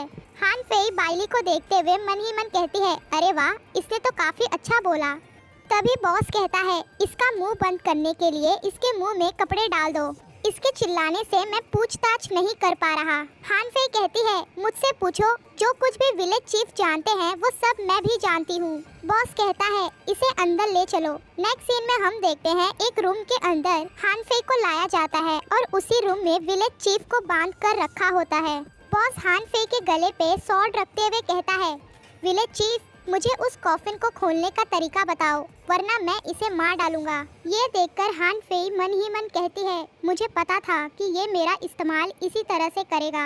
हान फेई अपने हाथ में अपनी नीडल को तैयार कर लेती है और नाटक करते हुए कहती है, प्लीज मुझे मत मारना, मैं उस कॉफिन को खोलने का तरीका जानती हूँ। बॉस को कुछ न बोलता देख हान फेई उसे विश्वास दिलाते हुए कहती है, मैं सच में जानती हूँ, विलेज चीफ ने मेरे सामने उस कॉफिन को खोला था। विलेज चीफ चिल्लाते हुए कहते हैं, लेडी हान फेई। बॉस हान फेई से कहता है, तो क्या तुम सच में उसे खोलने का तरीका जानती हो। हान फेई कहती है, हाँ हाँ बिल्कुल, पहले आप इधर तो आओ। बॉस के करीब आते ही हान फेई उस पर निडल का यूज करती है और उसे वहीं पर बेहोश कर देती है। बॉस का चमचा ये देखकर शॉक हो जाता है। तभी बाइली उसके सर पर मारकर उसे भी बेहोश कर देता है। बाइली कहता है, लेडी हान फेई क्या आप ठीक हैं? हान फेई को अपने हाथों को बड़ी हैरानी से देखता देख बाइली कहता है, इसमें आपकी कोई गलती नहीं है, आप खुद को ब्लेम मत करिए। हान फेई कहती है, ऐसी बात नहीं है, मैं इस बात से परेशान नहीं हूँ कि मैंने उसे बेहोश कर दिया है, लेकिन मुझे इस बात की उम्मीद नहीं थी कि मैं इतनी तेजी से आगे बढ़ सकूंगी। तभी उस रूम के डोर को बाकी सारे डाकू ठोकने लगते हैं। हान फेई बाइली से कहती है, अपनी सांस को थोड़ी देर के लिए रोक लो। फिर हम बाहर का सीन देखते हैं। वो सारे डाकू बॉस बॉस चिल्लाते हुए रूम को ठोक रहे होते हैं। तभी रूम में से ढेर सारा धुआं आने लगता है, जिसे सूंघने के बाद वे सारे के सारे वहीं पर बेहोश हो जाते हैं। ये देखने के बाद हान फेई कहती है, बाहर आओ और इन सभी को बांध दो। हान फेई विलेज चीफ के पास जाकर कहती है, लाइए आपकी चोटें मुझे देखने दीजिए। विलेज चीफ कहते हैं, लेडी हान फेई मैं अपने बॉडी को अच्छी तरह से जानता हूँ, अब मेरे पास सिर्फ थोड़ा सा समय ही रह गया है, इसीलिए अब सिर्फ मेरे पास एक रिक्वेस्ट है। दुनिया बदल रही है, लेकिन गॉडेस की ब्लेसिंग अब भी हम पर है। इसी के साथ विलेज चीफ की आंखें बंद हो जाती हैं। सभी लोग निराश होते हुए कहते हैं, सर। हान फेई उनको देखते हुए मुंह बिगाड़ कर कहती है, सर आपको जागने की जरूरत है, क्योंकि हम पर नजर रखी जा रही है और ये ग्रुप अकेला नहीं था। जब तक कि हम कर सकते हैं हमें तैयारी करनी चाहिए, वरना डाकुओं के और भी ग्रुप हमला करने के लिए तैयार हैं। विलेज चीफ चिल्लाते हुए कहते हैं, क्या ये बात तुमने पहले क्यों नहीं बताई? सारे विलेज के लोग कहते हैं, क्या ये जिंदा है? हमें तो लगा ये मर गए। विलेज चीफ कहते हैं, तुम सभी सुनो, दुश्मनों से निपटने के लिए हम लेडी हान फेई के प्लान को फॉलो करेंगे। फिर तो सभी लोग नारे लगाते हुए कहते हैं, हाँ लेडी हान फेई, हम आप पर भरोसा करते हैं। बाइली ये सब देखकर मुस्कुराता है और कहता है, हान फेई एक कमाल की लेडी है। नेक्स्ट सीन में हम देखते हैं रात के समय विलेज से थोड़ी सी दूरी पर ही डाकुओं का दूसरा ग्रुप विलेज में चुपके से घुसने की कोशिश कर रहे होते हैं। तभी उनमें से एक का पैर शिकार करने वाले जाल में फंस जाता है। उसकी चीख सुनकर दूसरा साथी कहता है, क्या हुआ तुम्हें? ये देखने के बाद कि उसके साथी का पैर फंस गया है, वो अपने चारों ओर नजर दौड़ाता है। वहाँ पर हर तरफ इसी तरह के जाल बिछाए गए होते हैं। ये देखकर वो कहता है, अपने पैर को जल्दी से निकालने की कोशिश करो। मैं इस बात को लेकर चिंता में हूँ कि इस बार उन्होंने अपनी सुरक्षा के लिए काफी ज्यादा तैयारी की है। जंगल पूरा शांत है और पंछियों की भी आवाज नहीं आ रही। ये तो बुरा हुआ, पीछे हटो। तभी विलेज के सारे लोग मशाल और डंडे लेकर बाहर आ जाते हैं और चिल्लाते हुए कहते हैं, मार डालो उन्हें। इससे पहले कि वे सभी डाकू पीछे की ओर भाग सके, वहाँ पर धुआं आने लगता है। उनमें से एक कहता है, ये पॉइजनस है, अपनी नाक बंद कर लो। हान फेई क्रीपी स्माइल करते हुए कहती है, ओह तुम लोगों को लगता है कि तुम बच जाओगे। ये सुनकर वे सभी अपने पीछे देखते हैं। वहाँ पर हान फेई खड़ी होती है और हान फेई तैयार होते हुए कहती है, आज तो मैं तुम लोगों को पीट डालूंगी। बाइली हान फेई को रोक देता है और कहता है, तुम्हें ये नहीं करना चाहिए, तुम्हें चोट लग सकती है। हान फेई रुक जाती है और कहती है, योर हाइनेस, आपका थैंक यू। और अगर आपको फ्यूचर में कभी भी मेरी जरूरत पड़ी तो प्लीज मुझसे पूछने में संकोच मत करिएगा। बाइली कहता है, लेडी हान फेई, आप मुझे हैरान करना कभी भी बंद नहीं करेंगी। मैं आप जैसे इंसान से कभी नहीं मिला और जब भी मैं आपसे मिला तो मुझे ऐसा लगा कि मैं किसी और ही इंसान से मिल रहा हूँ। असलियत में आप है कौन? हान फेई कहती है, मैं इसे तारीफ में लूंगी। और रही बात मैं हूँ कौन, तो अगर आप मुझे करीब से देखेंगे तो आपको पता चल जाएगा। बाइली कहता है, आप बहुत ही इंटरेस्टिंग है लेडी हान फेई, लेकिन ये अफसोस की बात है कि फैंटम स्प्राउटस की जांच के लिए मुझे ये सब यहीं पर छोड़ना होगा। अब टाइम है अलविदा कहने का। फ्यूचर में हम जरूर मिलेंगे अगर किस्मत ने साथ दिया तो। हम देखते हैं हान फेई को, जिसके पास वुकोंग एक लेटर देते हुए कहता है, ये लेटर प्रिंस क्विंचे ने भेजा है। हान फेई उस लेटर को घबराते हुए खोलती है। ये देखकर कि हान फेई कुछ ठीक नहीं दिख रही है, वुकोंग कहता है, क्या हुआ मिस, क्या कुछ गलत है? हान फेई क्वेश्चन करते हुए कहती है, क्या वो ठीक है? वुकोंग जवाब देते हुए कहता है, वो अक्सर खांसते रहते हैं और उनकी तबीयत भी ठीक नहीं लग रही थी। हान फेई अपने फेस को कवर करते हुए कहती है, उसने कहा कि वो शादी करने जा रहा है, लेकिन मुझसे नहीं। ये सुनकर वुकोंग को समझ ही नहीं आता कि वो क्या कहे। फिर तो हान फेई गुस्सा करते हुए कहती है, वो मुझसे ब्रेकअप करना चाहता है, ये इतना आसान नहीं होने वाला क्विंचे। वुकोंग, मैं कोई भोली लेडी नहीं हूँ, जरूर क्विंचे के साथ कुछ हुआ होगा। वुकोंग कहता है, तो क्या हमें?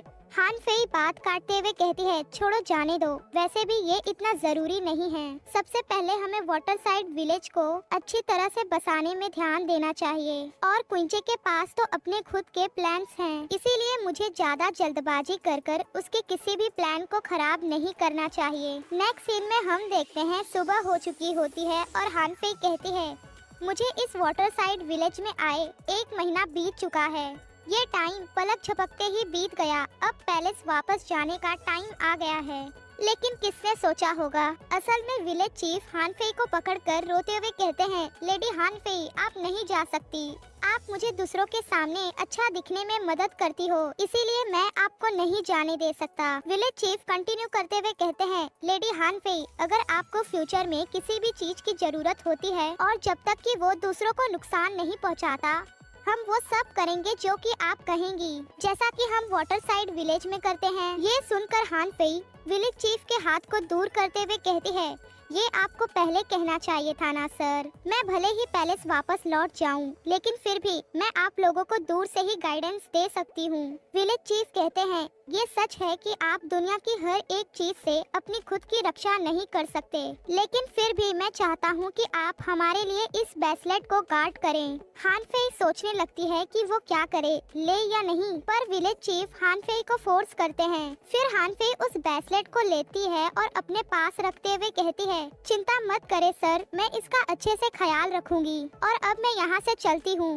नेक्स्ट सीन में हम देखते हैं जी फैंग को, जो कि कहता है योर हाइनेस, एमा पैलेस की सारी लेडीज वापस आ गई हैं। प्रिंस क्विंचे का कोई भी रिएक्शन न देखने के बाद जी फैंग कंटिन्यू करते हुए कहता है लेडी हान फेई भी वापस आ गई हैं। ये सुनकर क्विंचे परेशान हो जाता है। तभी वहाँ पर कुछ अजीब सी आवाजें आने लगती हैं। ये सुनने के बाद जी फेंग कहता है योर हाइनेस, मैं उसे संभाल लूंगा। जी फेंग बाहर जाकर देखता है तो उसे पता चलता है कि हान फेई उस सीक्रेट रास्ते से आने की कोशिश कर रही है। हान फेई बाहर आने के बाद कहती है जी फेंग, इसे बीते एक अरसा हो गया, अब मैं वापस आ गई हूँ और मैं योर हाइनेस को देखना चाहती हूँ। जी फेंग कहता है बहुत देर हो गई है, अभी योर हाइनेस सो गए हैं, इसीलिए आप वापस जाइए। हान फेई कहती है क्या अब वो मुझे और नहीं देखना चाहता?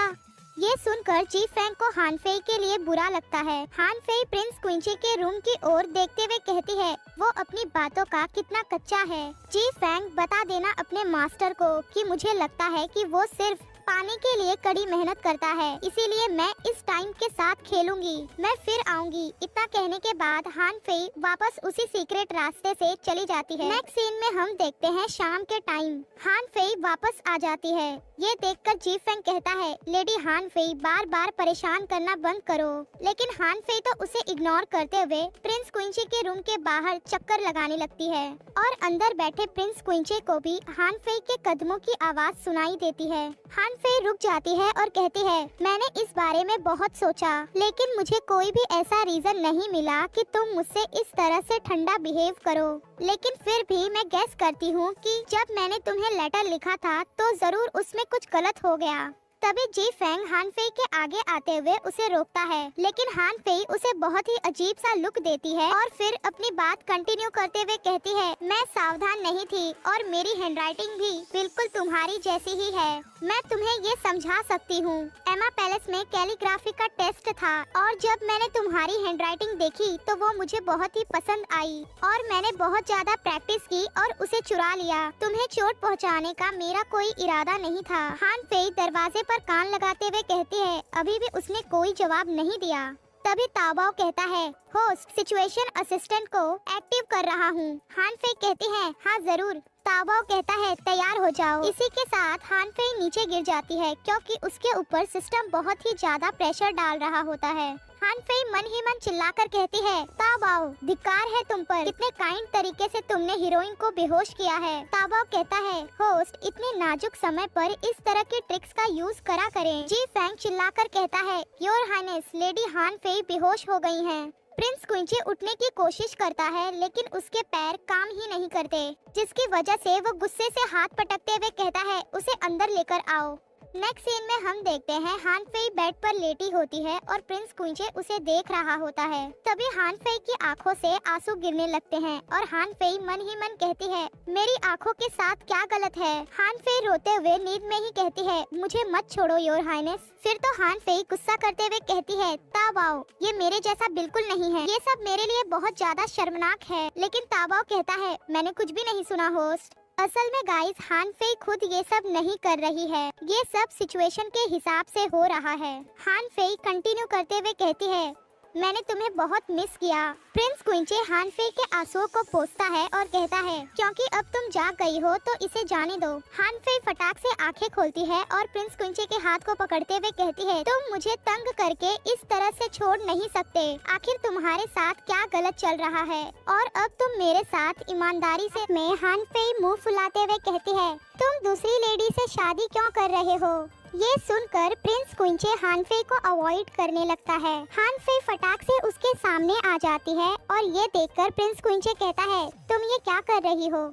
हान फेई कहती है तुमने अपने ऐसे बिहेवियर के लिए कोई भी एक्सप्लेनेशन नहीं दिया। क्विंचे कहता है मेरे और एम्प्रेस के बीच टेंशन बढ़ रही है, इसके अलावा तुम उनके काबू में हो। मुझे इस बात की चिंता है कि मेरी वजह से वो तुम्हें नुकसान पहुंचाएंगी। हान फेई कहती है तो इसीलिए तुमने मुझे खुद से दूर धकेल दिया। तो क्या तुम ये कहना चाहते हो कि अगर मैं तुम्हें छोड़ दूंगी तो मुझे कोई खतरा नहीं होगा? क्या तुम इसके लिए श्योर हो? ये सुनकर क्विंचे हैरान हो जाता है और कुछ कह नहीं पाता। हान फेई कंटिन्यू करते हुए कहती है तो क्या ये बेहतर नहीं होगा कि तुम अपने पंखों के नीचे मुझे रखो, जो कि सबसे सेफ जगह है। इसके अलावा मैं कमजोर नहीं हूँ। मैं मेडिसिन और पॉइजन दोनों में ही अच्छी हूँ। कौन है जो मुझे चोट पहुँचा सकता है? प्रिंस कुइचे हानफेई को पकड़ते हुए कहता है, हानफेई, मुझे उम्मीद है कि जब भी मैं तुम्हें देखूंगा तो तुम मेरी साइड ही रहोगी। और इसके साथ ही प्रिंस कुइचे हानफेई को किस करने लगता है। हानफेई की आंखें खुली देख प्रिंस कुइचे रुकते हुए कहता है,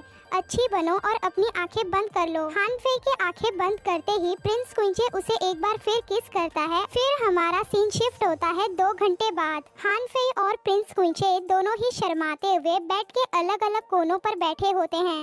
कुइचे कहता है, ये सही टाइम नहीं है, हमें इतनी जल्दबाजी नहीं करनी चाहिए और तुम मेरे लिए बहुत ही कीमती हो, इसीलिए अब तुम्हें वापस जाना चाहिए। हानफेई कहती है, ठीक है। इसके साथ ही वो मन ही मन सोचती है कि क्या तुम मजाक कर रहे हो? क्या तुम्हें मेरे पास नहीं आना चाहिए? रूम के बाहर दरवाजे पे कान लगाते हुए जी फेंग मन ही मन कहता है, जब वो खुश होते हैं तो अच्छी तरह से बिहेव करते हैं और कभी वो इतने क्रूर हो जाते हैं कि धमकाने के लिए लाखों तरीकों का इस्तेमाल कर सकते हैं। फिर हमारा सीन शिफ्ट होता है अगले दिन, वो भी एम्प्रेस पर। एम्प्रेस के सामने एमा पैलेस की सारी लेडीज खड़ी होती हैं और उन्हीं सभी के बीच हानफेई भी होती है। तभी एम्प्रेस की नजरें हानफेई से मिलती हैं और एम्प्रेस कहती हैं, क्या आप सभी ने पैलेस के बाहर अपनी यात्रा के दौरान कुछ भी दिलचस्प देखा? तभी वहाँ पर एम्परर आ जाते हैं और कहते हैं, तो आप लोग हमारे साथ ये साझा क्यों नहीं करते? एम्प्रेस कहती हैं, एम्परर आप यहाँ? एम्परर उनके हाथ को पकड़ते हुए कहते हैं, बेशक मैं आपसे मिलने के लिए आया हूँ। एम्परर भी अपने सिंहासन पर बैठ जाते हैं और एम्प्रेस यानार को देखते हुए मन ही मन कहती है, ये अचानक इतनी खूबसूरत कैसे हो गई? एम्प्रेस कहती है, मैं एक्साइटेड हूँ ये जानने के लिए कि पैलेस के बाहर आप पर क्या गुजरी यानार। यानार कहती है, अगर हम बात कर रहे हैं कुछ दिलचस्प चीजों के बारे में तो ऐसे कुछ ही थे। सभी लोग यानार को देखने लगते हैं और एम्परर भी उसे देखते हुए मन ही मन कहते हैं, एमा पैलेस की ये लेडी बहुत ही खूबसूरत है। हानफेई भी मन ही मन कहती है, क्या मेरी सिस्टर पैलेस से बाहर प्लास्टिक सर्जरी कराने के लिए गई थी? यानार बाहर से खुद को शांत दिखाते हुए मन ही मन कहती है, जिंग डोंग जल्दी करो और कुछ सोचो। तो यानार यहाँ पर फालतू की बकवास करती है जिसे हम स्किप कर सकते हैं, लेकिन फिर भी एम्परर अप्रिशिएट करते हुए कहते हैं, ये तो बहुत ही दिलचस्प था। ये सुनकर हानफेई मन ही मन कहती है, ये तो क्लियर है कि उन्हें यानार में दिलचस्पी है, ना कि उसकी कहानी में। लेकिन एम्प्रेस कहती है, तुम जानती हो कि मिट्टी में प्रवेश करने का मतलब होता है मौत और ऐसे वर्ड का पैलेस में यूज करना मना है। यानार माफी मांगते हुए कहती है, मुझे माफ करिए, मुझसे गलती हो गई। एम्परर कहते हैं एम्प्रेस से, इतना गुस्सा होने की जरूरत नहीं है, वो अभी जवान है, इसलिए उससे गलती हो गई, उसे माफ कर दो।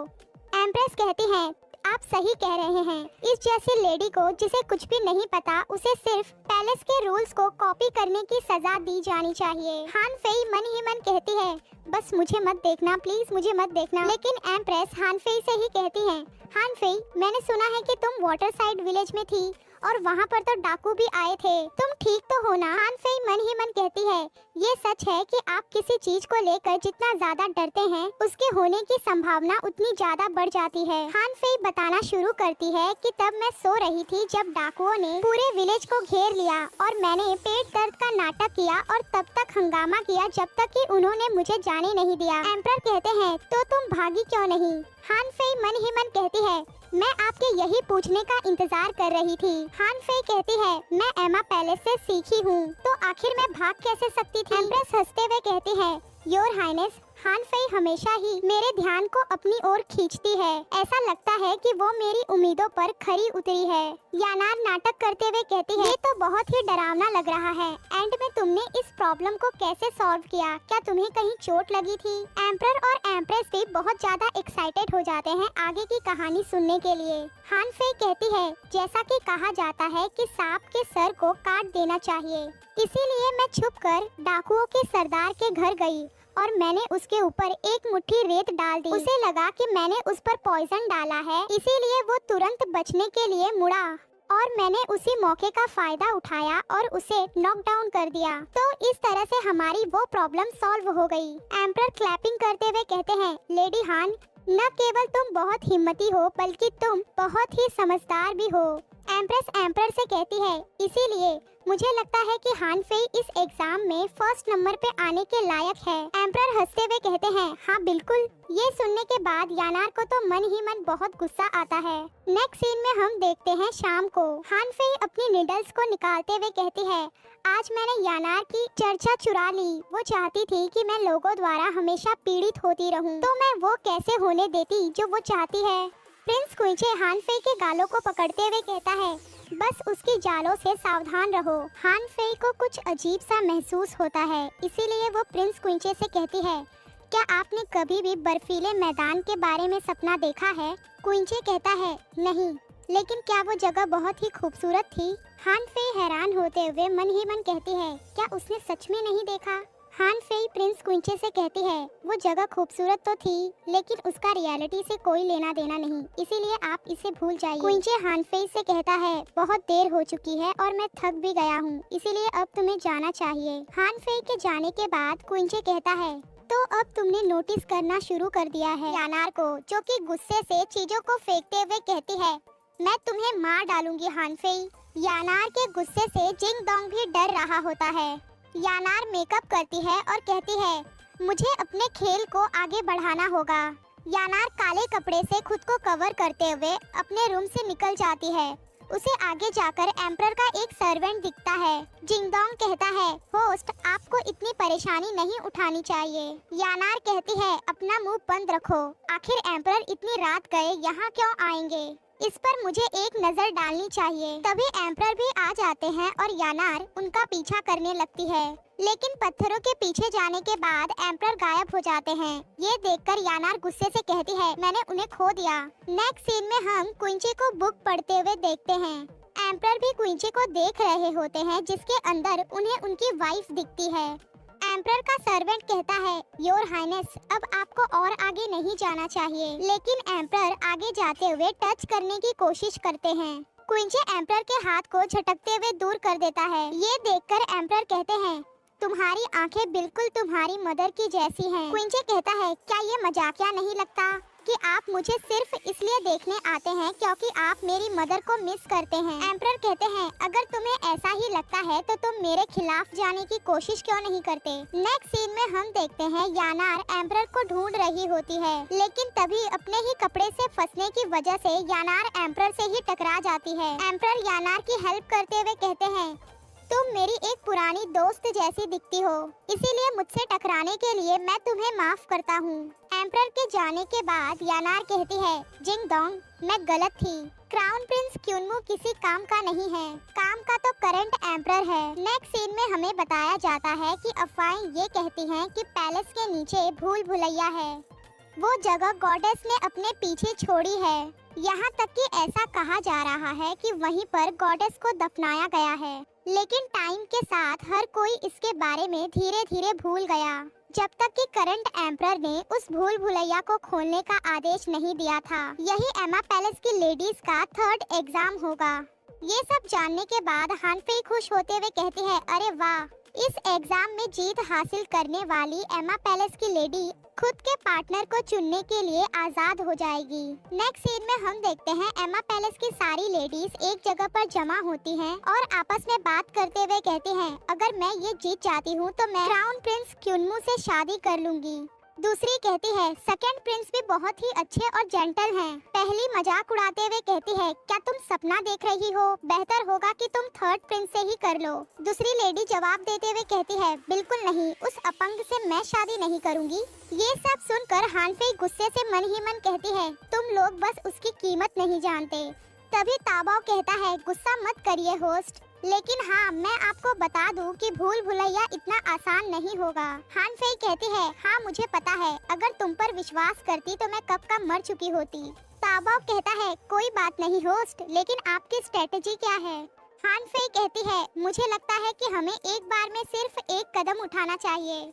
ताओबाओ बेहोश होते हुए कहता है, तो आपकी यही स्ट्रेटजी है? नेक्स्ट सीन में हमें दिखाया जाता है अगला दिन। एमा पैलेस की सारी लेडीज से मॉन्क कहते हैं, टेलिस्मैन पर गॉडेस का आशीर्वाद है, इससे आप लोगों को लक मिलेगा। ये सब सुनकर हान फेई मन ही मन कहती है, ये सब अंधविश्वास है। इसी के साथ हान फेई अकेले ही भूल भुलैया में एंटर करती है। अंदर जाने के बाद हान फेई को हर तरफ एक जैसे ही रास्ते दिखते हैं। ये सब देखकर हान फेई कहती है, ये तो बहुत ही मुश्किल है। ताबाओ, क्या तुम मेरे लिए यहाँ का एक मैप अरेंज कर सकते हो? कोई जवाब न मिलने पर हान फेई फिर से ताबाओ को पुकारती है। फिर तो हान फेई गुस्सा करते हुए मन ही मन कहती है, ऐसे काम के टाइम पर वो कहाँ चला गया?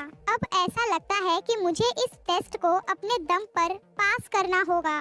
फिर तो हान फेई अपना पहला कदम रखते ही ट्रैप को ट्रिगर कर देती है। इसी के साथ हान फेई नीचे की ओर गिरती है और गोल गोल घूमते हुए आगे जाकर किसी चीज से टकरा जाती है। हान फेई खुद को संभाल कर खड़ी होती है और अपने सामने एक खूबसूरत से रूम को देखती है।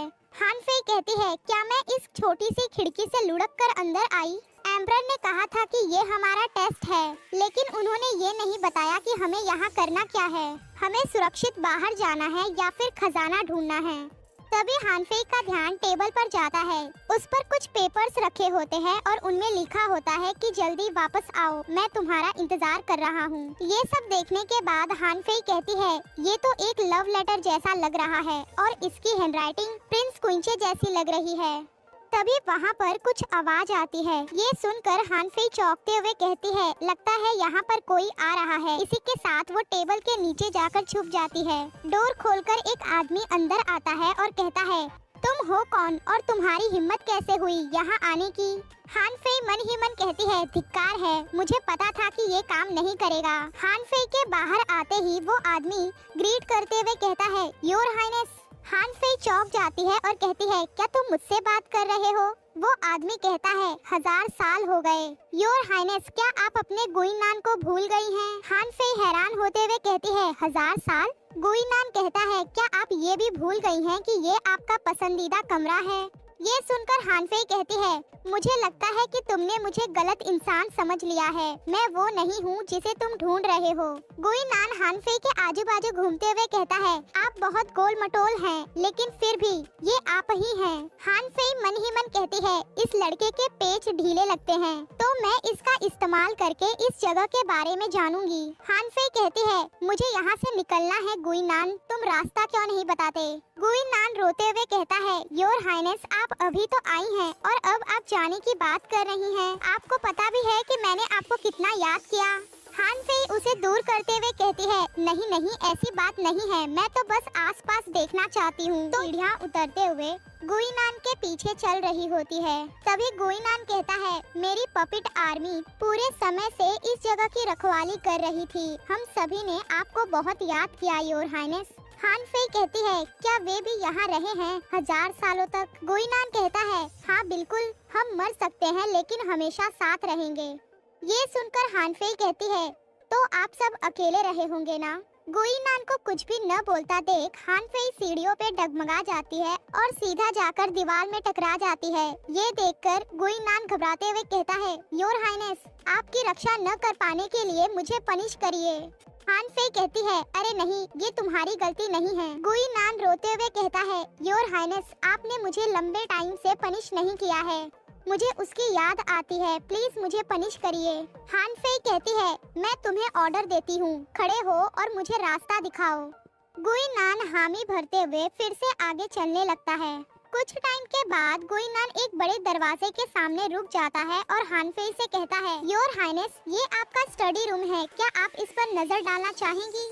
इसी के साथ वो उस बड़े से दरवाजे को खोलता है। स्टडी रूम में पड़े मैप्स और बुक को देखते हुए हान फेई के दिमाग में कोई बोलने लगता है कि 9th आर्मीज एक साथ बाहर नहीं जा सकती your highness. Puppet army ancient time से ही इस पैलेस की रखवाली कर रही हैं, इसीलिए वे बाहर नहीं जा सकते। मुझे अभी पता चला है कि जी सिटी जो कि माउंटेन और रिवर्स के पास है, उसमें दरार आ गई है। हमारे दुश्मनों ने हमारे प्रोटेक्शन लाइन को तोड़ दिया है। आपको एक बार फिर सोचना चाहिए। आप जैसी इतनी महान हैसियत वाले इंसान को इस तरह का जोखिम नहीं उठाना चाहिए। योर मैजेस्टी, लॉर्ड गुइंग यिन और लॉर्ड लियो युन दोनों ही कार्रवाई में मारे गए। हान फेई अपने कानों को बंद करते हुए चिल्लाकर कहती है, कौन है जो मुझसे बात कर रहा है? इसी के साथ हान फेई वहीं पर बेहोश हो जाती है। नेक्स्ट सीन में हम देखते हैं हान फेई को होश आता है और हान फेई अपने आजू बाजू देखते हुए मन ही मन कहती है, मैं कहाँ हूँ? तभी हानफेई का ध्यान वहाँ के मुरझाए फूलों पर जाता है और हानफेई उन्हें करीब जाकर देखने लगती है। पीछे से गुइनान कहता है 1000 साल सच में एक लंबा समय होता है। आपके पसंदीदा फूल भी इससे नहीं बच पाए, यहाँ तक कि आपकी बॉडी भी कमजोर हो गई है। हानफेई कहती है मेरा नाम हानफेई है, मैं तुम्हारी योर हाइनेस नहीं हूँ। तुमने सच में गलत इंसान को पकड़ लिया है। गुइनान कहता है प्लीज मेरे पीछे आइए योर हाइनेस। नेक्स्ट सीन में गुइनान हानफेई को एक बड़े से कमरे के बाहर लाता है और कहता है योर हाइनेस आप जो जवाब चाहते हैं वो अंदर है। हानफेई उस दरवाजे को धक्का देते हुए खोलती है और अंदर देखती है। वहाँ पर उसे एक अजीब सा वेपन रखा हुआ दिखता है। हानफेई उस वेपन को टच करने की कोशिश करती है, लेकिन तभी वो वेपन गायब हो जाता है और गुइनान पीछे से कहता है आप किससे डरते हैं योर हाइनेस। ऐसा कहते हुए गुइनान अपने कपड़ों को हटाता है और हमें पता चलता है कि गुइनान असल में एक हड्डी का ढांचा है। ये देखकर तो हानफेई की एकदम से फट जाती है। गुइनान कहता है अब मैं और इंतजार नहीं कर सकता और अगर तुम सच में मेरे योर हाइनेस नहीं हो तो तुम मर जाओगे घुसपैठिए। मेरे वफादार पपेट आर्मी ने ज़िया हुआ फैमिली से हाथ मिलाया है। हम अपने पड़ोसियों के साथ अच्छी तरह से रहते हैं और अपने लोगों में समृद्धि लाते हैं। वाटर क्लाउड आर्मी के हमारे पीछे आने के साथ ही ये उजाला कभी भी खत्म नहीं होगा। हानफेई अपने कदम पीछे लेते हुए मन ही मन कहती है हानफेई घबराओ मत। लेकिन तभी वहाँ पर पपेट आर्मी आने लगती है। इतने सारे स्केलेटन को देखने के बाद हानफेई फटाक से पीछे होते हुए कहती है हेलो तुम सबको, बस मुझे 1 मिनट दो। गुइनान डरावने वे में कहता है इससे ज्यादा तुम कह भी क्या सकती हो। हानफेई भागते हुए कहती है इससे ज्यादा मैं कुछ कहने भी नहीं वाली, मैं तो भाग रही हूँ। ये देखकर तो गुइनान और उसके साथी सभी शॉक हो जाते हैं। फिर तो गुइनान अपने लोगों को गुस्से से ऑर्डर देते हुए कहता है जाओ जल्दी पकड़ो उसे। इसके साथ ही गुइनान मन ही मन कहता है बचने का ये तरीका जाना पहचाना लगता है, ये बिल्कुल उसकी तरह ही है। हानफेई भागते हुए कहती है तुम सब शांत हो जाओ, मुझे तब तक कोई नहीं मार सकता जब तक कि मैं उसकी इजाजत ना दूं। लेकिन सभी लोग उसकी बातों को इग्नोर मारते हुए हानफेई के पीछे पड़े होते हैं। गुइनान हानफेई के सामने आते हुए कहता है मैंने तुम्हें पकड़ लिया। इसके साथ ही वो हानफेई का गला पकड़ लेता है। हानफेई रोकते हुए कहती है रुक जाओ, मुझे कुछ चुभ रहा है। तभी हानफेई के कपड़ों में से गॉडेस का ब्रेसलेट गिरता है। ये देखकर गुइनान शॉक हो जाता है और हानफेई उस ब्रेसलेट को उठाते हुए मन ही मन कहती है वाटर साइड विलेज छोड़ने से पहले विलेज चीफ ने मुझे ये ब्रेसलेट दिया था इसे सेफ रखने के लिए, तभी से मैं इसे अपने कपड़ों में छुपाकर घूम रही थी। गुइनान की पूरी पपेट आर्मी उस ब्रेसलेट को बड़े ध्यान से देखने लगते हैं। फिर तो हानफेई उस ब्रेसलेट को लेफ्ट राइट घुमाने के बाद दूर फेंकते हुए कहती है जाओ। उन सभी का ध्यान भटकाकर हानफेई भागने की कोशिश करती है, लेकिन तभी गुइनान एक पालतू डॉग की तरह उस ब्रेसलेट को लेकर हानफेई के सामने आ जाता है। हानफेई परेशान होते हुए मन ही मन कहती है धिक्कार है, ये तो कुछ ज्यादा ही तेज निकला। गुइनान कहता है इस ब्रेसलेट को देखना मतलब गॉडेस को देखने के बराबर है। मेरी पपेट आर्मी मेरा ऑर्डर सुनो। इसके साथ ही पपेट आर्मी के सारे स्केलेटन सोल्जर्स हानफेई को ग्रीट करने लगते हैं। हानफेई उस ब्रेसलेट को लेते हुए मन ही मन कहती है ये बहुत ही कमाल का है, इसने मेरी जान बचा ली। और गुइनान मन ही मन कहता है इनका चेहरा गोल मटोल है, लेकिन क्लियर तौर पे ये चेहरा बिल्कुल उनका ही है। हानफेई सोचती है कि क्या यही गॉडेस की पावर्स हैं? सच में गॉडेस बहुत ही कमाल की होगी। तभी गुइनान कहता है योर हाइनेस क्या आपका घूमकर हो गया, अब हम उठ सकते हैं क्या? हानफेई कहती है हाँ बिल्कुल, वैसे तुमने कहा था कि घुसपैठियों को मारना ही चाहिए, तो फिर पैलेस की लेडीज का क्या? गुइनान कहता है मैं उनसे निपट लूंगा, लेकिन हानफेई उसे रोक लेती है। गुइनान कहता है शांत हो जाइए योर हाइनेस, हमने पहले कभी भी पैलेस के किसी भी मेंबर पर हमला नहीं किया। वो तो कुछ और लोग हैं जो कि पैलेस की लेडीज को नुकसान पहुंचाने के इरादे से पैलेस में घुस आए हैं। हान फेई कहती है जो लोग पैलेस में नुकसान पहुंचाने के इरादे से आए हैं उन्हें पकड़कर मेरे पास ला। हम देखते हैं उन्हीं लोगों को जिन्हें की बांध कर हान फेई के सामने पेश किया जाता है। हान फेई उनमें से एक के मुंह में से कपड़ा निकालते हुए कहती है, मुझे बताओ कि तुम्हें यहाँ किसने भेजा है और तुम लोगों का इरादा क्या है। वो आदमी कुछ भी नहीं कहता और उसके एक्शन देखकर हान फेई फटाक से उसके मुंह में कपड़ा डाल देती है। फिर तो हान फेई अपने पास से निडल्स निकालते हुए कहती है, तुम खुद को मारना चाहते हो, वैसा नहीं होने वाला। इसी के साथ हान फेई उन लोगों को निडल्स चुभाते हुए टॉर्चर करने लगती है। गुइनान ये सब कुछ देखते हुए मन ही मन कहता है, उसे देखो, वो बहुत ही खौफनाक और क्रूर है, वो तो पक्का मेरी मास्टर ही है। हान फेई डराते हुए कहती है, मुझे बताओ कि तुम लोगों के पीछे है कौन। उसे कुछ भी न कहता देख हान फेई फिर से उसका मुंह बंद कर देती है और कहती है, जाने भी दो, मुझे पता है, भले ही तुम मुझे नहीं बताना चाहते। वो आदमी गुस्से से बोलने की कोशिश करता है कि क्या तुम मजाक कर रही हो, तुम तो पक्का हमें टॉर्चर करना चाहती हो, है ना। लेकिन हान फेई मन ही मन सोच रही होती है कि क्या इन लोगों को खुद एम्परर ने भेजा है हमारा टेस्ट लेने के लिए, या फिर एम्परर सबसे बड़े प्रिंस क्यूनमू। सेकंड प्रिंस के बारे में भी कहा नहीं जा सकता। ऊपर से मेरे ड्रीम में आया हुआ वो काले कपड़ों वाला इंसान भी हो सकता है। इनमें से किसने इन्हें भेजा होगा।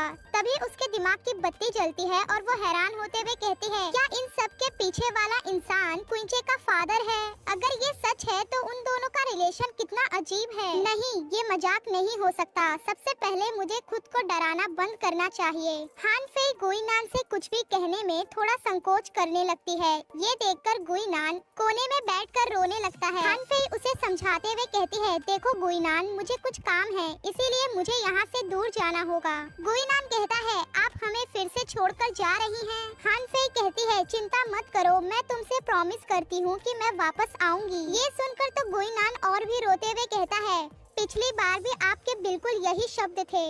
पूरे पपेट आर्मी के स्केलेटन हान फेई को उदास होकर देखने लगते हैं। हान फेई समझाते हुए कहती है, मैंने कहा ना, मैं बहुत जल्दी वापस आऊंगी।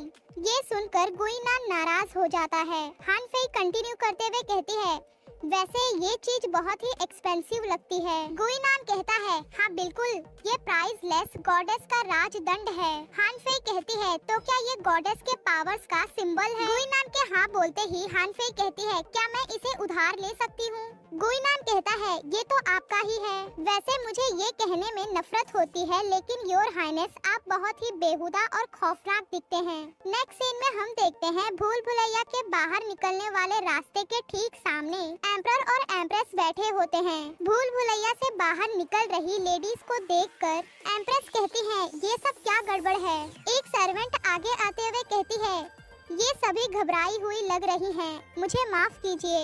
एम्परर उन सारी लेडीज को देखते हुए मन ही मन कहते हैं, इनमें से कोई भी पास नहीं हो सका, ये फिर से हुआ। तभी एम्परर देखते हैं कि कोई आ रहा है। हान फेई बाहर आते हुए कहती है, योर हाइनेस, मुझे ये चीज भूल भुलैया के अंदर मिली, मैं इसे आपको गिफ्ट के रूप में देना चाहती हूँ। एम्परर कहते हैं, अरे वाह, तुम तो प्राइम मिनिस्टर की बेटी हो ना, तुमने तो कमाल ही कर दिया। मैं अपने वादे को निभाऊंगा और तुम्हें अपना मनपसंद हस्बैंड चुनने की इजाजत दूंगा। हान फेई के थैंक यू बोलने के साथ ही उसे चक्कर आते हैं और वो वहीं पर बेहोश हो जाती है। ये देखकर एम्परर चिल्लाते हुए कहते हैं, जल्दी करो, फिजिशियन को बुलाओ। लेकिन तभी वहाँ पर मॉन्क आते हुए कहते हैं, ऐसा मत करिए योर हाइनेस। एम्परर कहते हैं, मास्टर टिमिंग, ऐसा क्यों।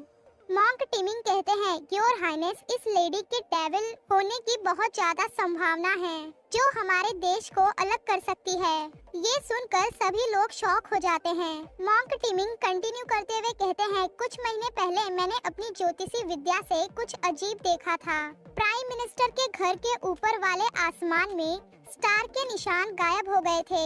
मैंने नहीं सोचा था कि वो अजीब से निशान पैलेस में फिर से दिखेंगे, इसीलिए मैंने इस लड़की की आत्मा को दबा दिया। मैं ये आपको पहले नहीं बता पाया, इसीलिए मुझे माफ कीजिए। एम्परर कहते हैं, क्या तुम श्योर हो, क्योंकि गॉडेस के इस एग्जाम को उसने पास कर लिया है। मॉन्क टिमिंग कहते हैं, योर हाइनेस, मैं उसके डेविल ईगो को लेकर श्योर हूँ, उस लड़की के अंदर ही डेविल है। नेक्स्ट सीन में जी फैंग कहता है, योर हाइनेस, पैलेस से खबर आई है कि लेडी हान फेई को राजदंड मिल गया। लेकिन मॉन्क टिमिंग का कहना है कि उनके भेष में एक डेविल है। क्विंचे कहता है ये क्या बकवास है, वैसे वो अभी कहाँ है। जी फैंग कंटिन्यू करते हुए कहता है एम्परर ने अपने गार्ड्स की निगरानी में उन्हें रखा है। वो बाहर निकलते ही बेहोश हो गई थी और अभी तक उन्हें होश नहीं आया है। लेडी हान फेई कितनी अच्छी है, वे सब बस उन्हें बदनाम कर रहे हैं। क्विंचे कहता है उसने अभी तक मुझे प्रोटेक्ट किया, अब ये मेरी बारी है उसकी मदद करने की। नेक्स्ट सीन में हम देखते हैं हान फेई एक अजीब सी जगह पर होती है और सिस्टम चिल्लाते हुए कहता है होस्ट आपके लिए वार्निंग है, जल्दी कीजिए और अपने बॉडी में जाइए। ये सुनकर हान फेई अपनी आंखें खोलती है और शॉक होते हुए कहती है ओह माय गॉड, क्या मेरी आत्मा मेरी बॉडी में से निकलकर ऊपर तैर रही है।